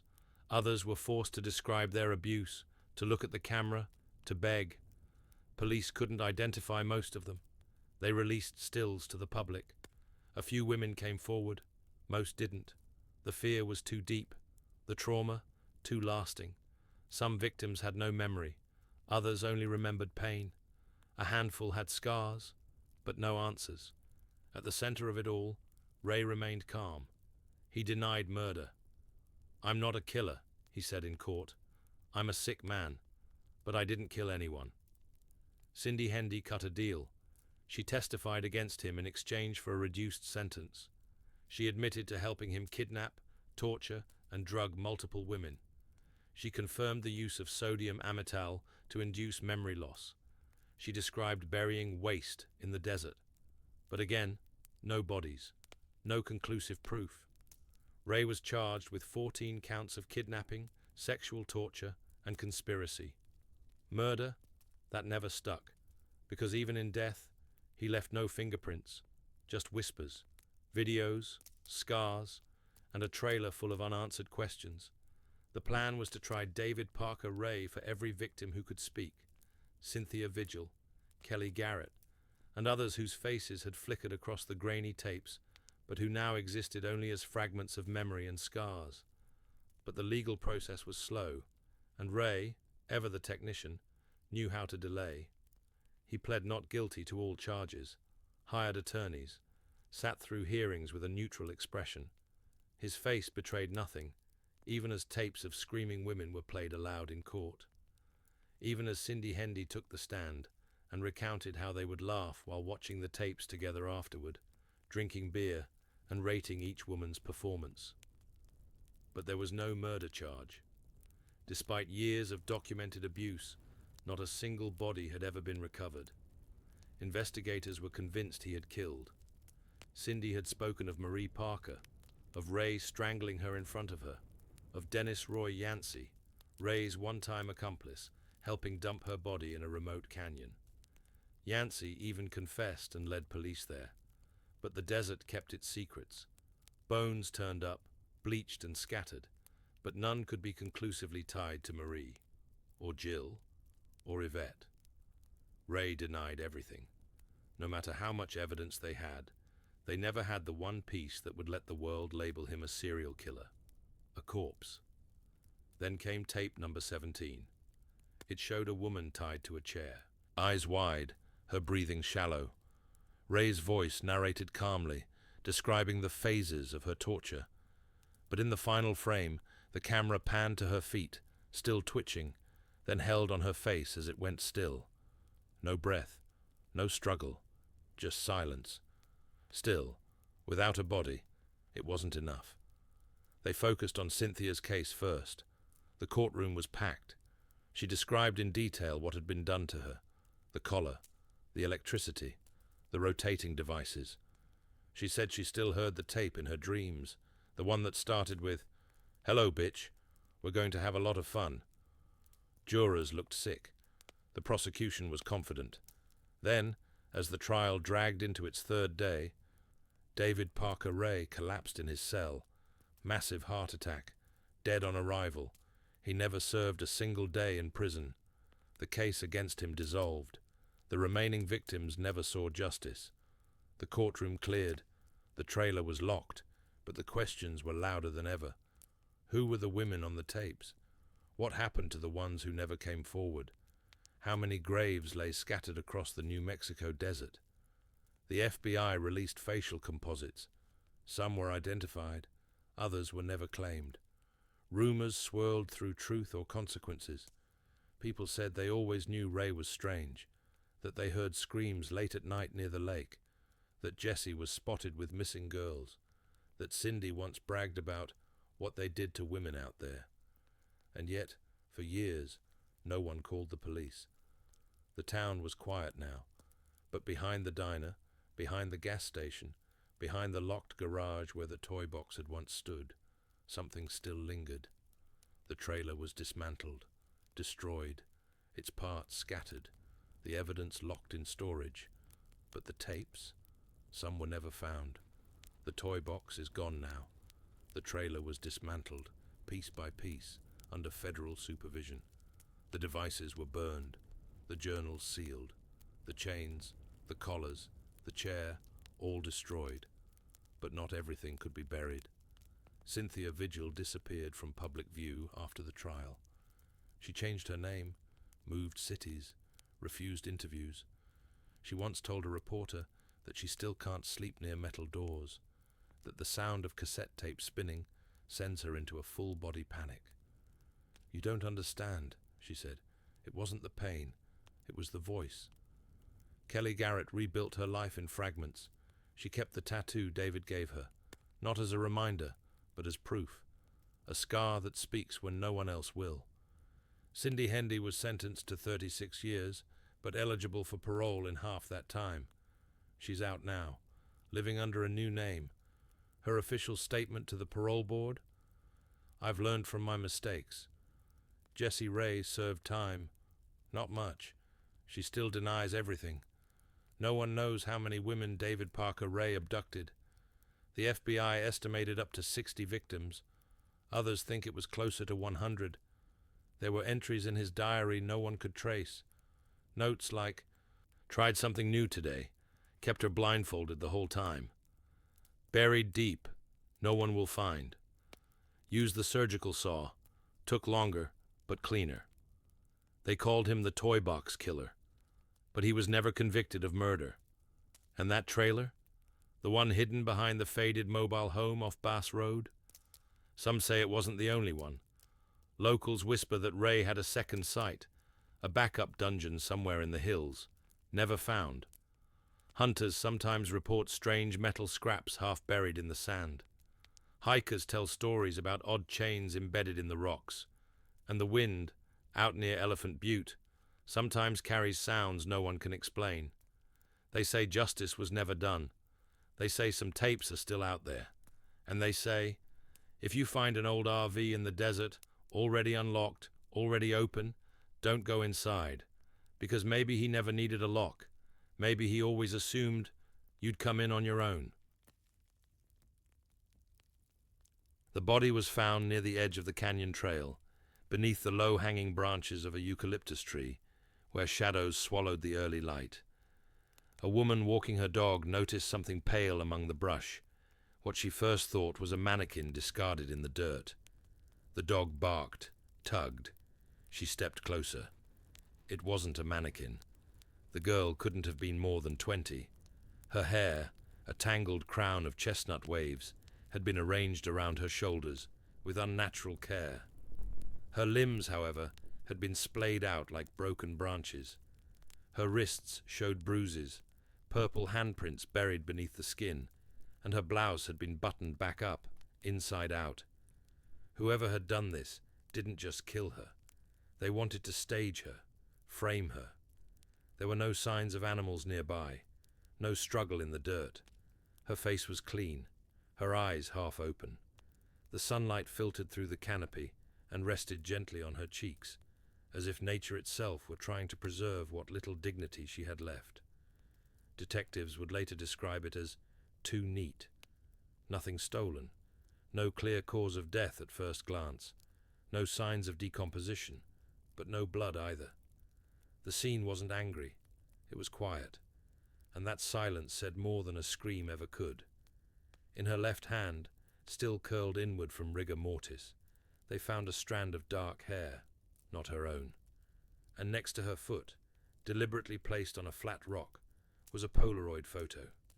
It showed nothing but trees, or so they thought.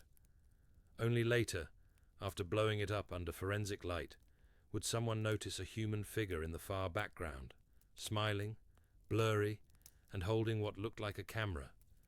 They would ask, who would do such a thing? And they would learn the answer was much worse than the question. In 1970s California, the world moved to a groove of disco lights, late-night talk shows, and sun-bleached optimism.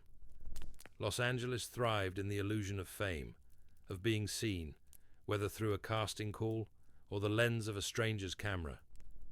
Behind that glittered haze, something else festered.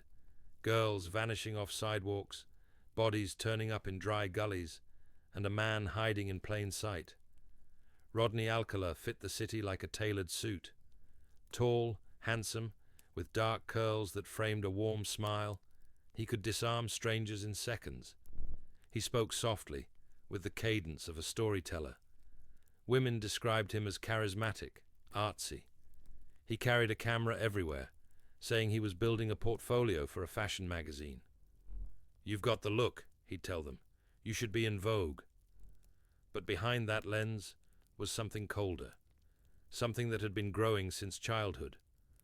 Born Rodrigo Jacques Alcala Bucor in 1943, he spent his early years in Texas, then Mexico, before his father abandoned the family and his mother moved them to Los Angeles. He was intelligent, above average IQ, gifted even. He enrolled in UCLA, joined the army, studied film under Roman Polanski at NYU. But underneath that promising trajectory were the seeds of something quietly malignant. At 17, Rodney was hospitalized for what army doctors later called a nervous breakdown. He had gone AWOL, hitchhiking across the country without telling anyone. Psychiatrists labeled him antisocial, narcissistic. He manipulated others effortlessly.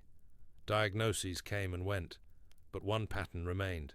He could fake being normal, perfectly. In 1968, his mask slipped for the first time.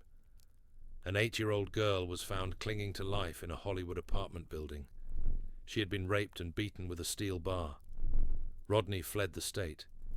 He changed his name, dyed his hair, enrolled in school again. The police didn't catch him for 3 years. When they did, he served less than 3. Good behavior, they said. Once free, he went right back to what he'd started. The city welcomed him. He worked as a typesetter, told people he was a professional photographer.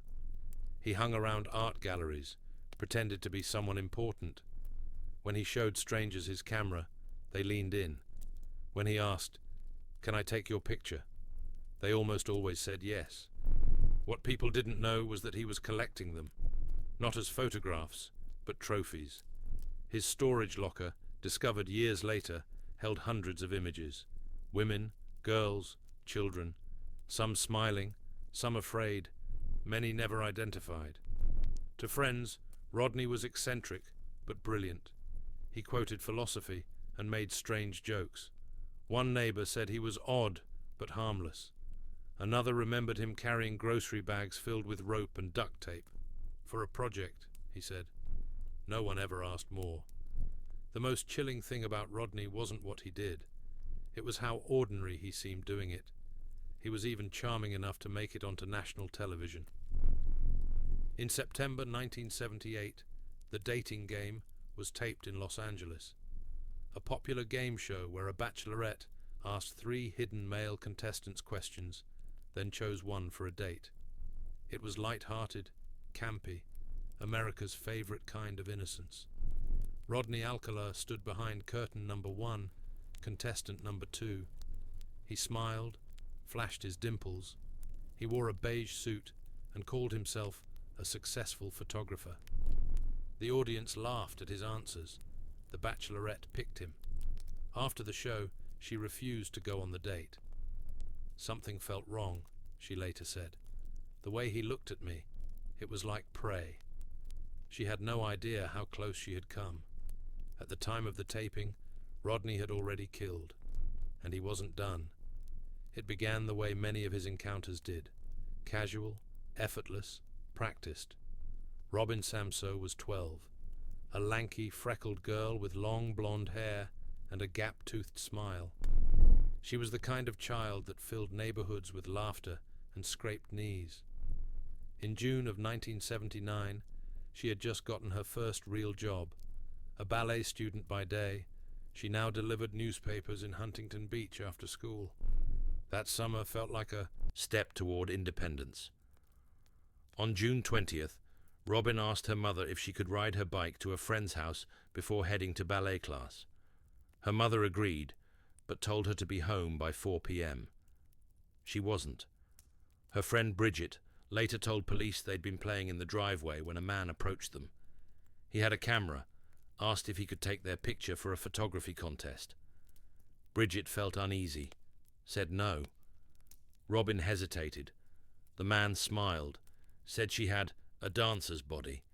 He was charming, adult, but not old, not threatening. She declined too eventually, and they went inside. Robin never made it to ballet. Her mother called the police at 5 o'clock, then again at 6:30. By nightfall, search parties formed. The next morning, they found her bike, ditched in a nearby parking lot.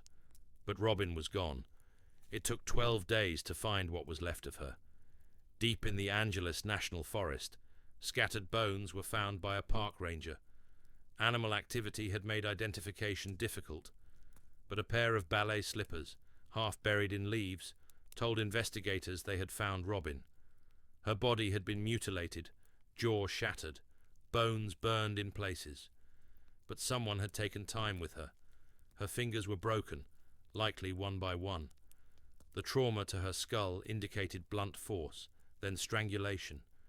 There were ligature marks, 2, overlapping, like someone had tried more than once. Her mouth had been taped shut. The cause of death was listed as asphyxiation, but what she endured before that was never fully disclosed to the public. The case went cold quickly. Huntington Beach had never dealt with something like this before. Children went missing, yes, but not like this. Not with this kind of cruelty. Not in their quiet, white picket neighborhood. Then, weeks later, Bridget's mother contacted the police again. She said she'd seen the man from that afternoon in a police sketch featured in the newspaper. His name, it said, was Rodney Alcala. He had been arrested for assaulting a child in the past. Police brought Bridget in. She pointed to his picture immediately. The arrest came quietly. Rodney was cooperative, polite. He wore a pressed shirt and carried a briefcase. Inside, detectives found a stack of photographs, mostly women, some children, some nude. Many were taken in natural light, forests, parks, beaches, the kind of backdrops you'd see in family photo albums until you looked closer. In one, a young girl stood barefoot in the dirt. She had leaves in her hair. Her eyes were wet. In another, a woman's arm, just the arm, was outstretched toward the camera, her fingers bent unnaturally back. There were hundreds of photos. Police didn't know it yet, but they'd just uncovered a graveyard. Forensic teams scoured his apartment.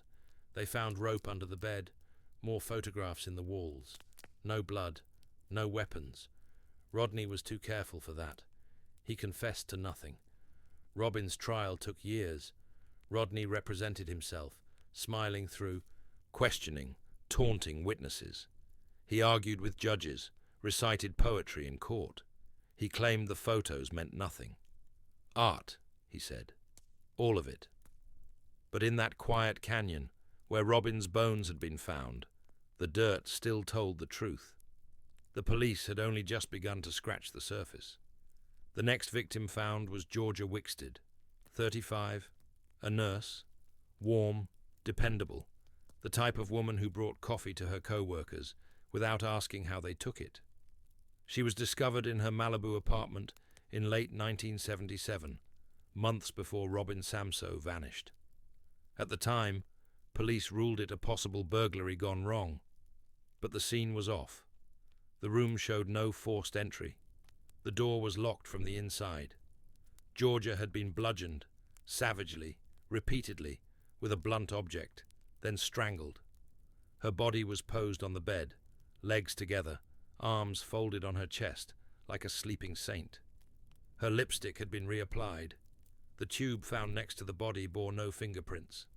That signature, death followed by composition, would become all too familiar. Rodney Alcala was already experimenting. Jill Barcombe, 19, found dumped near Franklin Canyon in late 1977. She'd hitchhiked from Oneida, New York, looking for a fresh start in California. Instead, she met a man with a camera. Her face had been smashed beyond recognition, but her body arranged neatly, knees drawn to her chest. Photographs found years later showed her alive just hours before the murder, eyes wide, lips parted, as though she sensed what was coming.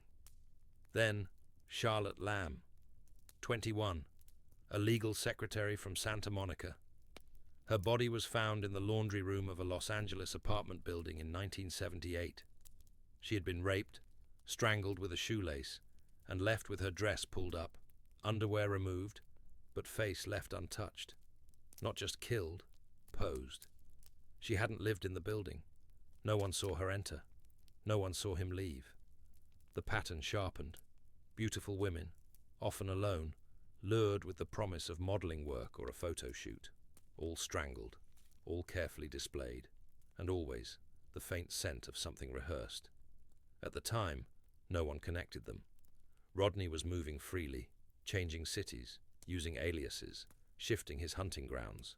New York, Los Angeles, Seattle, even Mexico. Wherever he went, bodies followed. Sometimes he'd wait years between kills, sometimes just days. What drove the timing, no one could say. Investigators later estimated he may have murdered as many as 130 people. They couldn't prove it.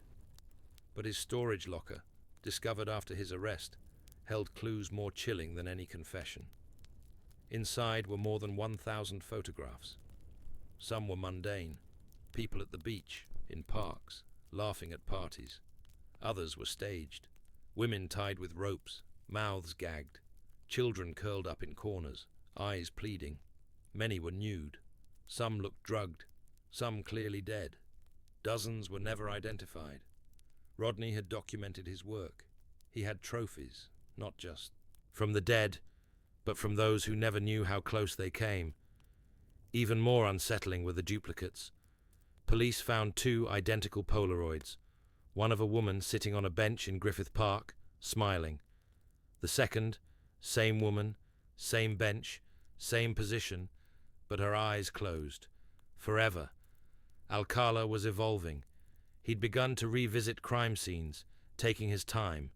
He spoke to some victims after the attack, told one she was about to become art. Another, left alive by sheer accident, recalled him stopping mid-assault to fetch a camera, returning with a gentle smile. He would switch from brute force to careful grooming, depending on his mood. Sometimes he used a fake name. Sometimes he didn't bother. One witness remembered seeing him emerge from the woods near the Sepulveda Basin, covered in dirt, adjusting the lens on his Nikon as if nothing had happened. That same day, a missing persons report was filed for a young actress. She was never found. In each case, the scene told the story of someone who wasn't just killing, he was creating. Blood was never just blood. It was contrast. Hair, a texture, bruises, punctuation marks. He treated bodies like canvas. And Los Angeles, with its endless auditions and nameless faces, offered an unending supply of subjects. By 1979, he was killing with impunity. Victims disappeared across counties. Jurisdictions didn't share notes. Police still called them isolated incidents. Coincidence. No one dared imagine a single man could be behind so much death and be so utterly invisible. Rodney Alcala was no longer hiding. He was performing. The detectives assigned to the Robin Samsoe case were convinced they had their man, but proving it was something else entirely. Rodney Alcala had a history, yes, but mostly scattered charges, sealed records, time served. He had an alibi for Robin's disappearance, a friend who claimed they'd been together at the time.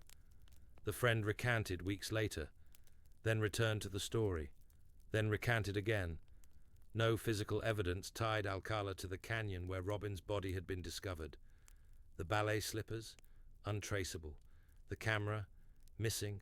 The rope, ubiquitous. Nothing stuck. And yet, the photos haunted investigators. Hundreds of faces, some smiling, some terrified, all frozen in the moment before something irreversible. A girl in a plaid skirt, a man tied to a chair, a child, no more than 8, lying in the grass, eyes shut. The locker had been rented under his real name. Still, the case crawled. The legal system fumbled through delays, appeals, procedural errors. Twice, Alcala's death sentence was overturned due to technicalities. In 1980, he was convicted of Robin's murder and sentenced to die. In 1984, it was reversed. In the meantime, Alcala remained in custody but continued to toy with prosecutors. Representing himself in court, he questioned his own witnesses, argued with survivors, laughed aloud when photos were shown. Once, during a recess, he asked a bailiff if he could have copies for his portfolio. Each trial brought new pain to the victims' families. They had to watch their daughters be discussed as evidence, posed in photos, reduced to timelines. One mother collapsed in court when shown the autopsy images. Another wept as Alcala described in clinical detail the final positions of his models. He never admitted guilt. Instead, he shifted blame, implied conspiracies. In one moment of bone-chilling audacity, he played a recording of his own voice in the courtroom, a monologue in which he narrated the crime from the killer's perspective. He called it an artistic exercise. The defense argued he was mentally ill. The prosecution insisted he was sane, just evil. What unsettled detectives most wasn't his courtroom behavior, or even the crimes themselves.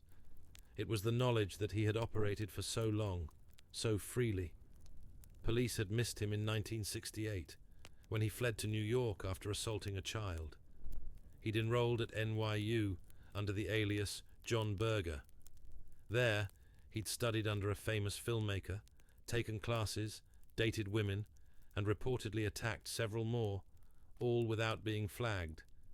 In 1971, the FBI added him to their 10 most wanted list. He was caught after a tip from a teen at the summer camp where he worked as a counselor. He served time, and again was released. How did no one connect the dots?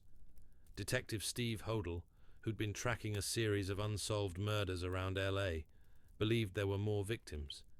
He linked Alcala to several Jane Does from the late 70s, but without bodies or names, the trail ran cold.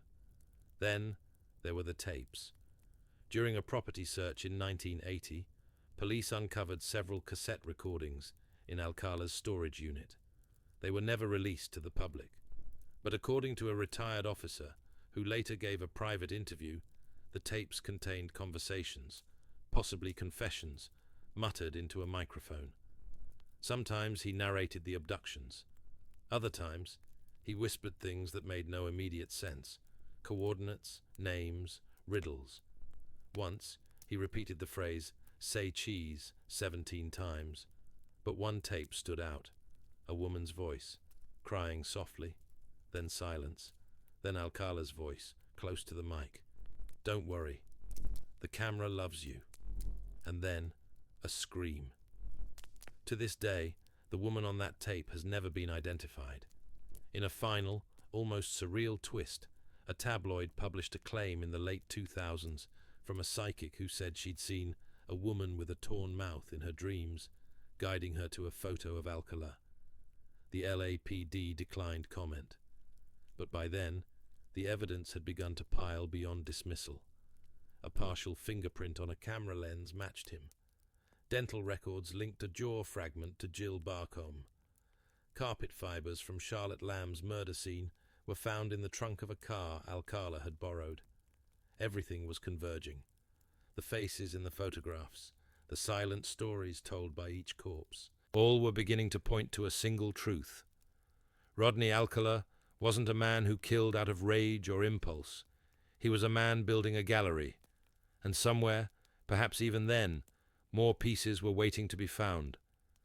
The unraveling began not in a courtroom, but in a file room, boxes stacked floor to ceiling, misfiled reports, and a cold case unit that no longer believed in coincidence. It was 2003 when DNA technology finally caught up with Rodney Alcala. The California Department of Justice had begun running old biological samples through CODIS, the National DNA Database. Among them was a partial profile recovered from Charlotte Lamb's body 2 decades earlier. When the match came back, the analyst assumed it was an error. Rodney Alcala was already in prison, awaiting yet another retrial for Robin Samsoe. But the profile was clean. It matched another case too, Jill Barcombe, then another, Georgia Wickstead. 3 women, 3 different cities, 3 different years, all killed by the same man. The evidence was reassembled, this time for a trial that would consolidate the cases. 5 murders, 5 victims. Prosecutors planned to seek the death penalty. But it was the photographs, those haunting images locked away for years, that finally brought clarity. Among the 1,000-plus photos found in Alcala's storage unit, detectives began seeing patterns.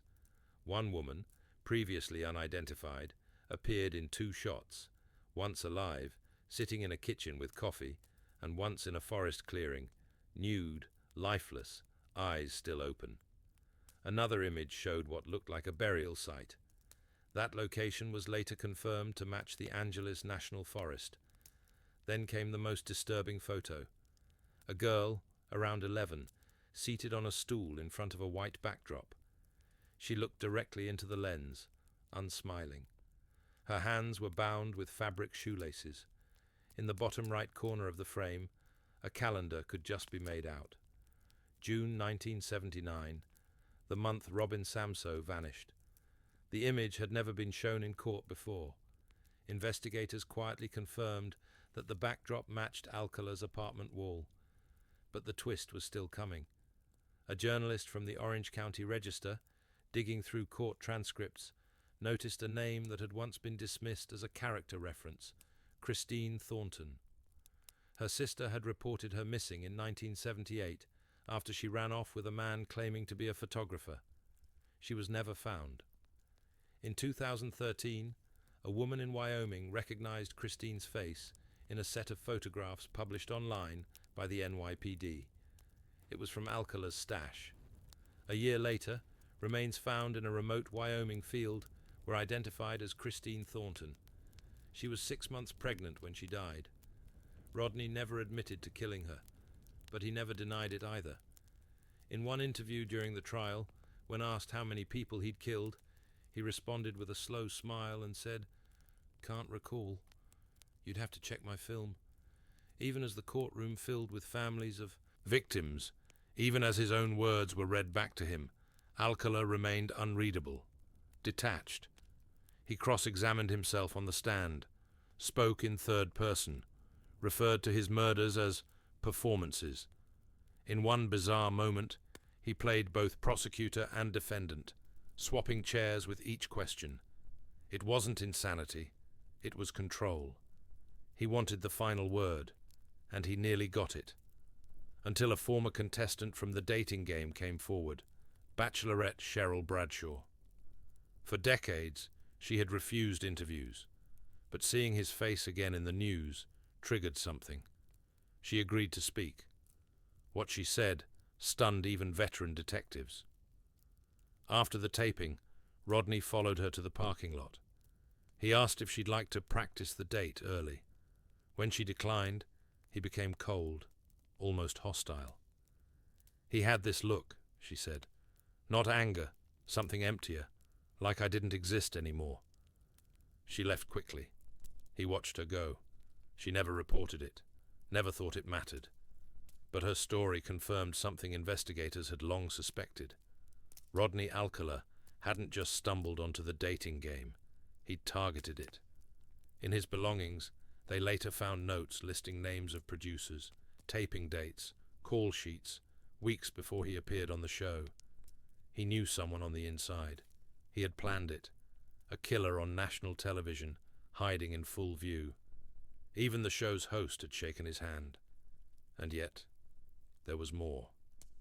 In a final box of effects seized from a secondary storage unit, one photograph remained sealed under evidence wrap. It showed a house, ordinary, one window open, a shape, small, childlike, just visible in the curtains. The image had no date, no name. No one knows who it was. No one ever came forward. Rodney Alcala was sentenced to death in March of 2010. He showed no reaction as the verdict was read. No remorse, no protest. Just the faint creak of his chair as he leaned forward slightly, as if straining to hear a line in a play he already knew by heart. In the end, he was convicted of 5 murders. Police believed the true number was closer to 100, perhaps more. They would never know for certain. Years later, cold case units continued to revisit the photographs recovered from his storage locker. The NYPD released a gallery to the public, over 100 images of unidentified women and children, faces caught in fleeting moments, some posed, some unaware, some visibly afraid. The appeal was simple. If you know anyone in these photographs, contact us. A few names came in. Some were alive, most weren't. One woman, now in her 60s, said she'd met Rodney in 1977. He told her she had a face made for silver nitrate. She posed for him. She remembered the camera. She remembered the rope. She remembered fleeing his apartment barefoot, leaving her shoes behind. She never told anyone, not until she saw her face in the newspaper. Rodney Alcala died in 2021, at the age of 77, at California State Prison in Corcoran. Natural causes, they said. But some families never felt closure. For them, there was no real ending, just silence, echoing across years of unanswered questions. The photos remain. Many are still unclaimed, and somewhere, perhaps in an attic, or buried beneath decades of dust and forgotten boxes, are more. Unmarked tapes, undeveloped rolls of film, untouched negatives. He was a photographer, after all, and every photographer leaves behind work. So if you ever come across an old Polaroid, one with perfect composition, unnatural symmetry, and a smile that doesn't reach the eyes, look closer. Because what if he's still out there? And the house you just moved into was the place where the last victim's body was found. The altar was still warm beneath Father Thomas's knees. Stained glass fractured the morning sun into fractured beams of violet and red, casting streaks of divine color over the old man's robes. He had just begun the line, "Deliver us from evil," when the knife sank into his back. He did not fall right away. His body jerked forward in reflex, his hands clawing at the edges of the pulpit, mouth frozen mid-prayer. The second thrust was slower, deeper. By the third, he was on the floor. No scream, no final words, just the dull thud of flesh against stone, then the sharp clatter of a chalice toppling nearby. The congregation, mostly elderly, froze for a moment. They couldn't comprehend what they were seeing. Then the panic began. Screams ricocheted through the church nave like birds fleeing a collapsing tower. The man responsible walked calmly through the pews, careful not to step in the blood. He exited through the side door, mumbling to himself, "It had to be done. The ground will be still." Behind him, the priest's body lay splayed in a grotesque mirror of reverence, arms extended outward, palms up, eyes open toward the vaulted ceiling. The Bible beside him had soaked up a pool of blood, the ink now running between verses. None of the parishioners could describe the killer's face. They remembered the soft way he walked, the careful way he closed the door behind him. But no one could recall his eyes, or whether he smiled. The air that morning had been eerily still. But beneath the ground, miles below the coastal hills of Santa Cruz, something stirred, waiting. Herbert William Mullin was born on April 18, 1947, in Salinas, California.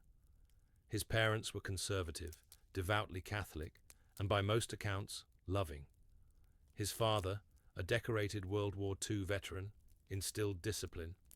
His mother nurtured his gentle demeanor and encouraged his interest in drawing and piano. To neighbors, the Mullins were a model family, quiet, respectful, removed from drama. As a child, Herbert was sensitive. Too sensitive, some thought. He would cry when flowers wilted, when the family cat killed a bird. He once buried a roadkill squirrel in the backyard and lit candles around the mound, whispering prayers until midnight. His mother called it sweet. His father called it soft. Herbert's adolescence offered no clues of what was to come. He was handsome, polite, and popular enough to be elected most likely to succeed in high school. He dated, played basketball, smoked a little pot. But in 1965, 2 months after his 18th birthday, his closest friend, Dean Richardson, died in a car accident. The trauma marked him. He stopped speaking to his classmates. He became obsessed with death, fate, and what he called the sequence of cosmic sacrifice.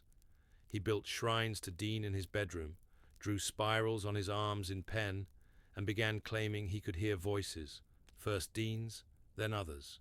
Some pleaded, some commanded. By 1969, Herbert was enrolled in Cabrillo College, but dropped out after a year. He bounced between odd jobs. A construction site foreman described him as quiet, methodical, maybe too intense. At times, Herbert would stop mid-task and mutter under his breath, looking skyward, as if measuring the position of invisible planets. He began to interpret every coincidence as prophecy. The real descent began with LSD. Friends recall Herbert taking psychedelics with fervor, but unlike others who laughed and danced, he sat still, eyes closed, as if receiving transmissions. He would scribble entire notebooks with equations, bizarre word puzzles, and drawings of crumbling cities. Earthquakes, always earthquakes, tore through each page. He moved in with his parents in Felton, nestled deep in the Santa Cruz Mountains, after a psychiatric episode in which he claimed the Vietnam War was God's punishment for America's failure to sacrifice enough souls. A local psychiatrist diagnosed him with paranoid schizophrenia. Medications were prescribed but rarely taken. He became obsessed with natural disasters, studying them with almost religious discipline. He noted every tremor, every aftershock across the West Coast. He clipped newspapers and marked dates on the walls of his room. By 1971, he had formed an unshakable belief. Earthquakes were preventable. They required offerings, blood offerings. To Mullin, death was not malevolent, it was functional, necessary. The voices, now daily companions, reinforced this. They warned him, urged him, and slowly the plan began to form. He would kill selectively, sacrificially, to balance the earth's fury. The logic, to him, was airtight. No one, not his family, not the sparse friends who remained, could have imagined that the quiet man sketching tremographs in his parents' garage would soon become California's most unusual serial killer. Not for lust, not for revenge, but to keep the world from shaking.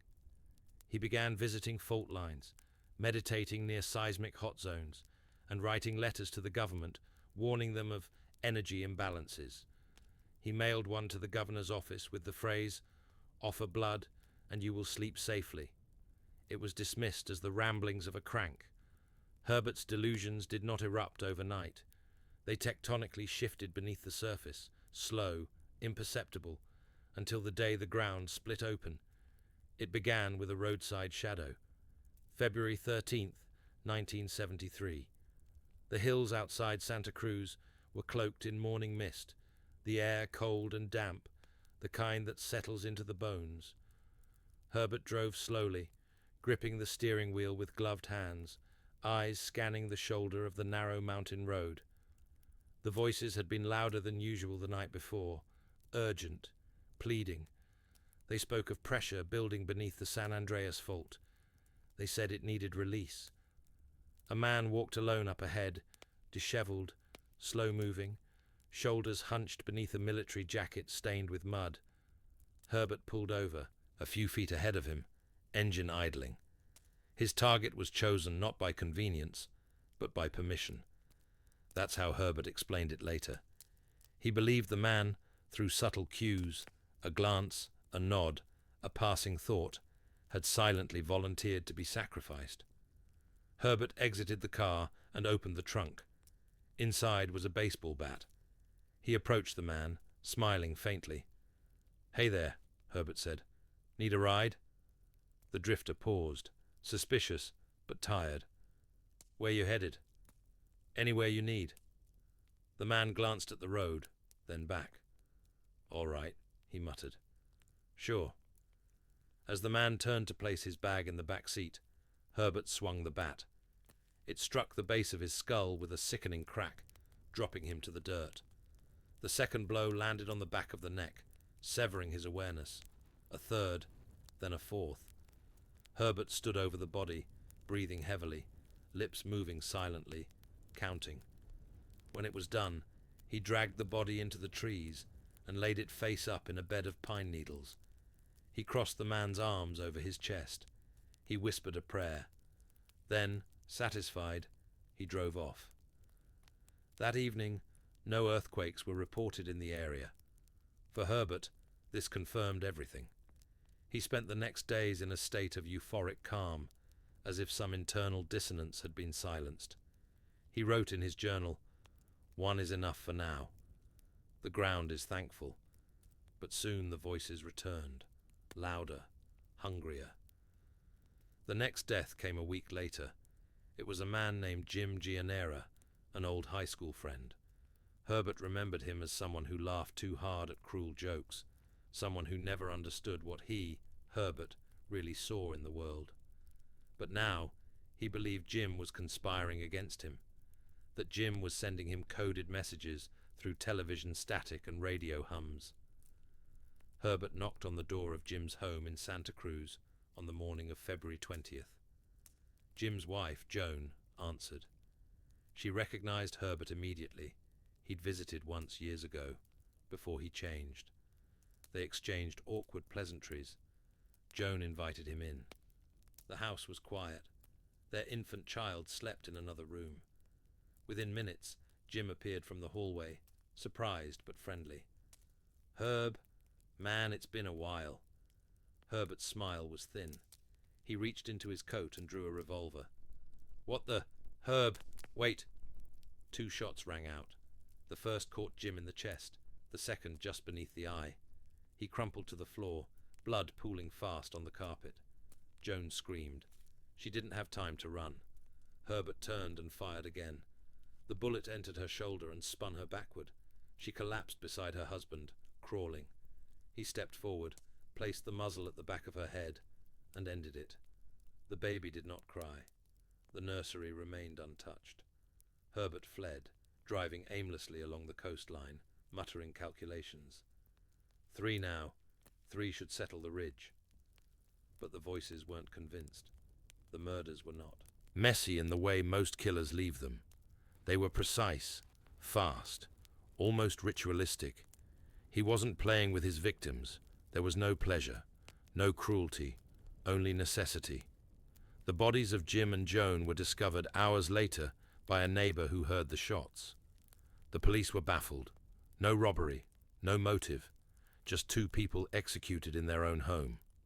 It would take days before anyone made the connection between them and Herbert.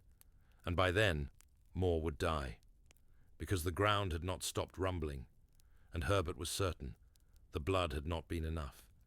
It didn't take long before the rhythm of the killings became its own kind of earthquake, subtle tremors at first, then louder, stranger, harder to ignore.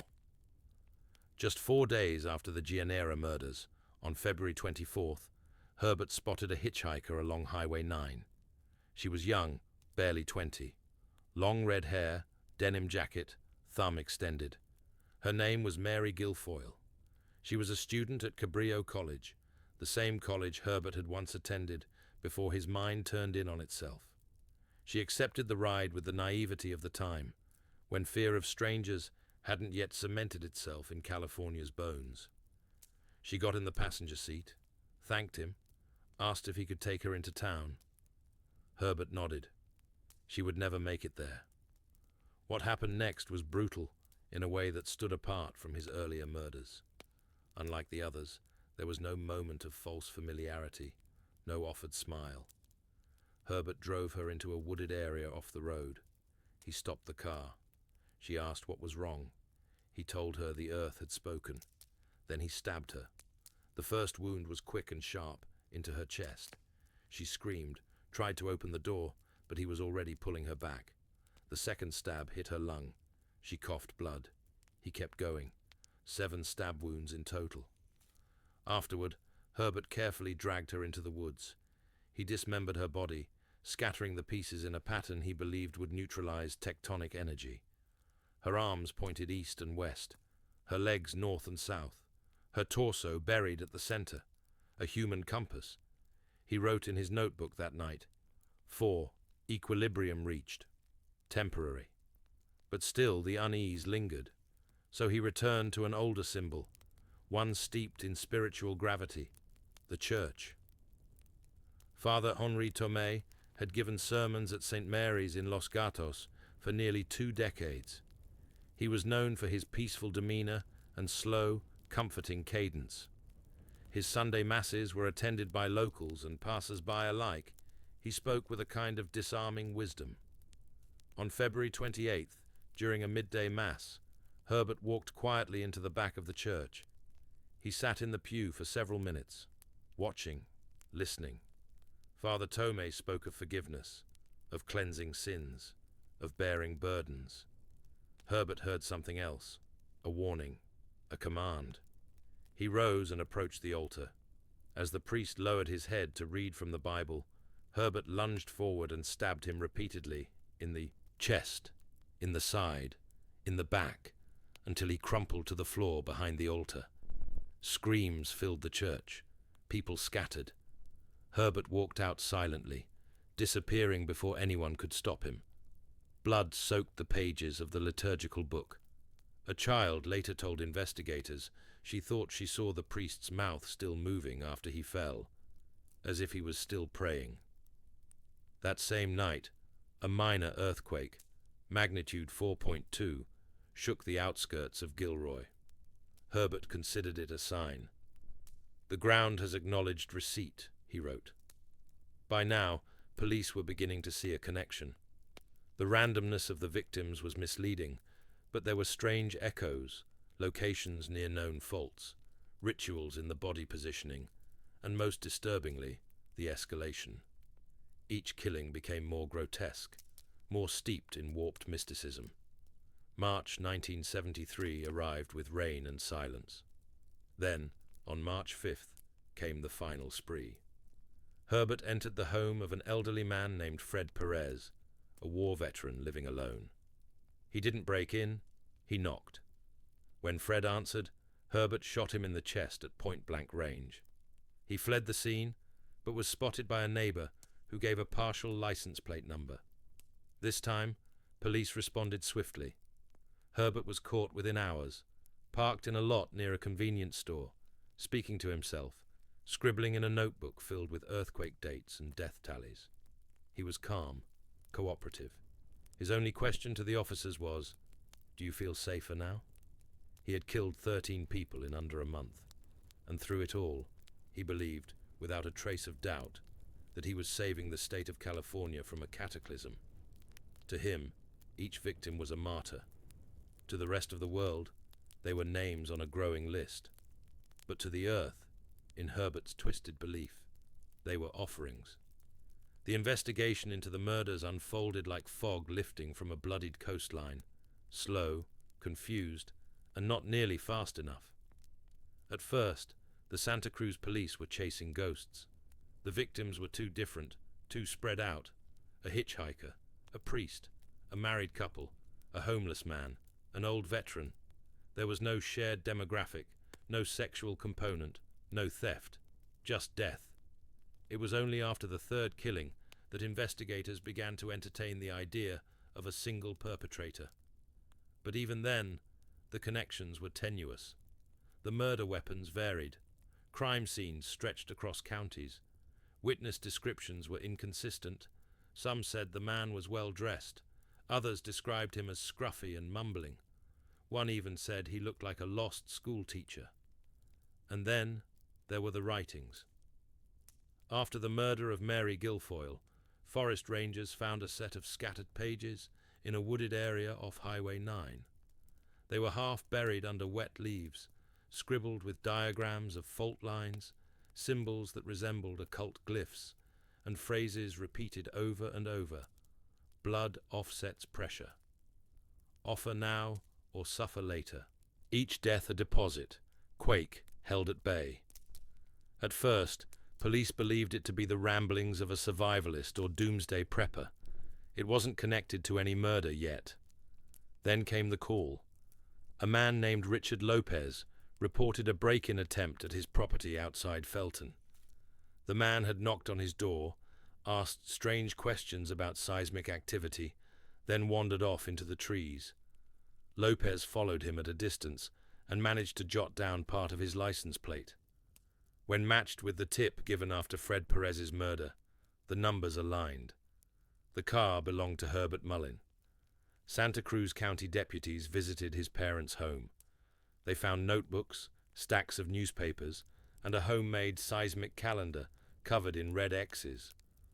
On the walls of his garage, he had pinned maps with thread-connecting tremor sites to names, some real, some unknown. There was no murder weapon in the house, but his journal contained details of the crimes that had never been released. He wrote about Jim Gianera's final expression, about the precise direction Mary Guilfoyle's limbs were arranged, about the number of seconds it took Father Tomei to bleed out.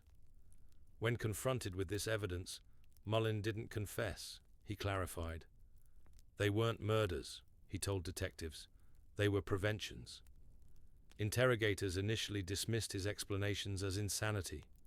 He spoke of psychic vibrations, of ancient energy stored beneath the earth, of a pact with nature itself. He claimed the Vietnam War was a punishment for America's failure to sacrifice its citizens. I chose volunteers, he insisted. They agreed, in their own way. They knew it was necessary. At trial, psychiatric experts were divided. Some saw clear signs of schizophrenia, delusions of grandeur, auditory hallucinations, spiritual obsession.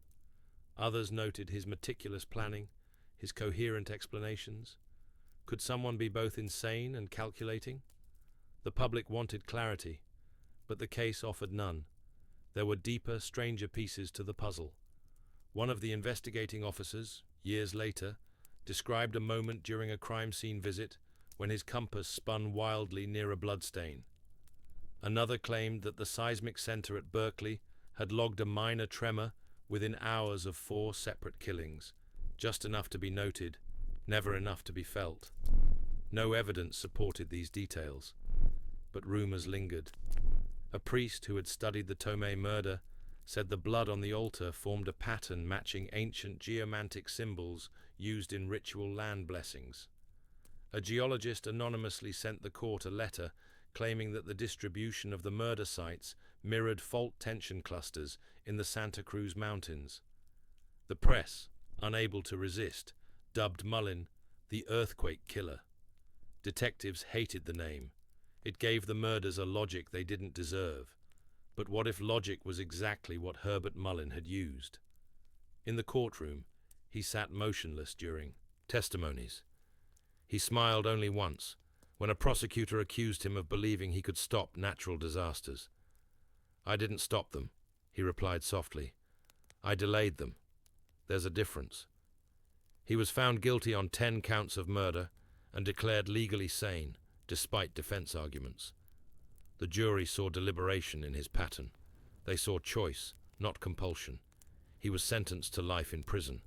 And still, even behind bars, he watched the earthquake charts, kept up with tremor data, scribbled warnings in the margins of books. Every time the earth shook, even just a little, he would whisper, "That one wasn't mine. Someone's slacking." The full truth about Herbert Mullin was not revealed in the courtroom. It began years later, when a dusty file was uncovered in a locked cabinet at the Santa Cruz County Sheriff's Department. The folder contained old psychiatric evaluations from 1969, well before the murders began, documents that had been misfiled and forgotten. Inside were transcripts of sessions between Mullin and a little-known psychiatrist, Dr. Gene Parks, who had treated Herbert briefly during one of his early mental breakdowns. In these pages, a very different Mullin emerged, calm, articulate, even brilliant. The man spoke not of chaos, but of patterns, of sound waves beneath the earth, of gravitational chatter. Dr. Parks had noted, "Subject believes the earth communicates through irregularity. He speaks of sacrificial harmonics, events that reset energetic dissonance in tectonic structures. In his mind, death becomes a form of spiritual maintenance." These weren't the ravings of someone merely hearing voices. They were the framework of a delusional but highly structured belief system, a philosophy he had built over years. Each victim was part of a larger equation, and Mullin believed he was the only one doing the math. Further investigation into his journals revealed dozens of names, most of which meant nothing to investigators. But one drew attention: Lenny Partridge. Partridge had been Mullin's high school physics teacher, respected, kind, a man of science. He died of an apparent heart attack in 1970. At first, this seemed unrelated, until an anonymous letter was received by the local paper years after Mullin's conviction. It was postmarked from a mental institution in the Pacific Northwest. The letter read, "Lenny didn't die of natural causes. Herbert visited him 3 days prior. They spoke for hours in the back garden. Lenny looked troubled afterward. Then he collapsed. I saw it all. He told Herbert no, that the earth doesn't take bribes. Herbert said he was wrong." The sender claimed to have been another patient at the time. Police never reopened the case. No evidence of foul play was found. But the timeline matched. What if Mullin had started earlier? And what of the survivors, those he approached, questioned, evaluated, but ultimately spared? In a rare 1984 interview, Herbert hinted that not everyone needed to die. "Some people carry quake energy," he said. "Others discharge it. Sometimes a conversation is enough. Sometimes it isn't." The interviewer asked if he ever regretted the killings. Mullin replied, "Do you regret fixing a leak in your roof before the storm hits?" But the most chilling discovery came from a woman named Alice Munro, a retired linguistics professor. She had written a little-noticed academic paper in 1975 titled "Sacrificial Lexicons in Modern Schizophrenic Delusion." In it, she cited Herbert Mullin's use of specific coded phrases: pressure centers, volunteer geometry, temporal yield curves. She cross-referenced these with ancient rituals practiced by pre-Columbian tribes in Central America, some of which involved human sacrifices to placate what they believed were earth spirits trapped beneath volcanoes. Mullin had never studied anthropology, yet his terminology matched. This led to a final question, one that never made it into the trial. How did he know? No one could say for certain, not even the psychologists who treated him. Some chalked it up to coincidence, the way delusions naturally form familiar shapes. Others whispered of something older, a residual madness that occasionally finds a human vessel. Even now, there are strange believers, online forums, midnight callers to radio shows, speculative documentaries that claim Herbert Mullin was not a madman, but a reluctant medium, that he channeled something from the deep crust, something ancient and intelligent. Of course, there's no proof, only tremors, records of minor quakes that followed his silence, oddly timed aftershocks near the dates he claimed another sacrifice was due.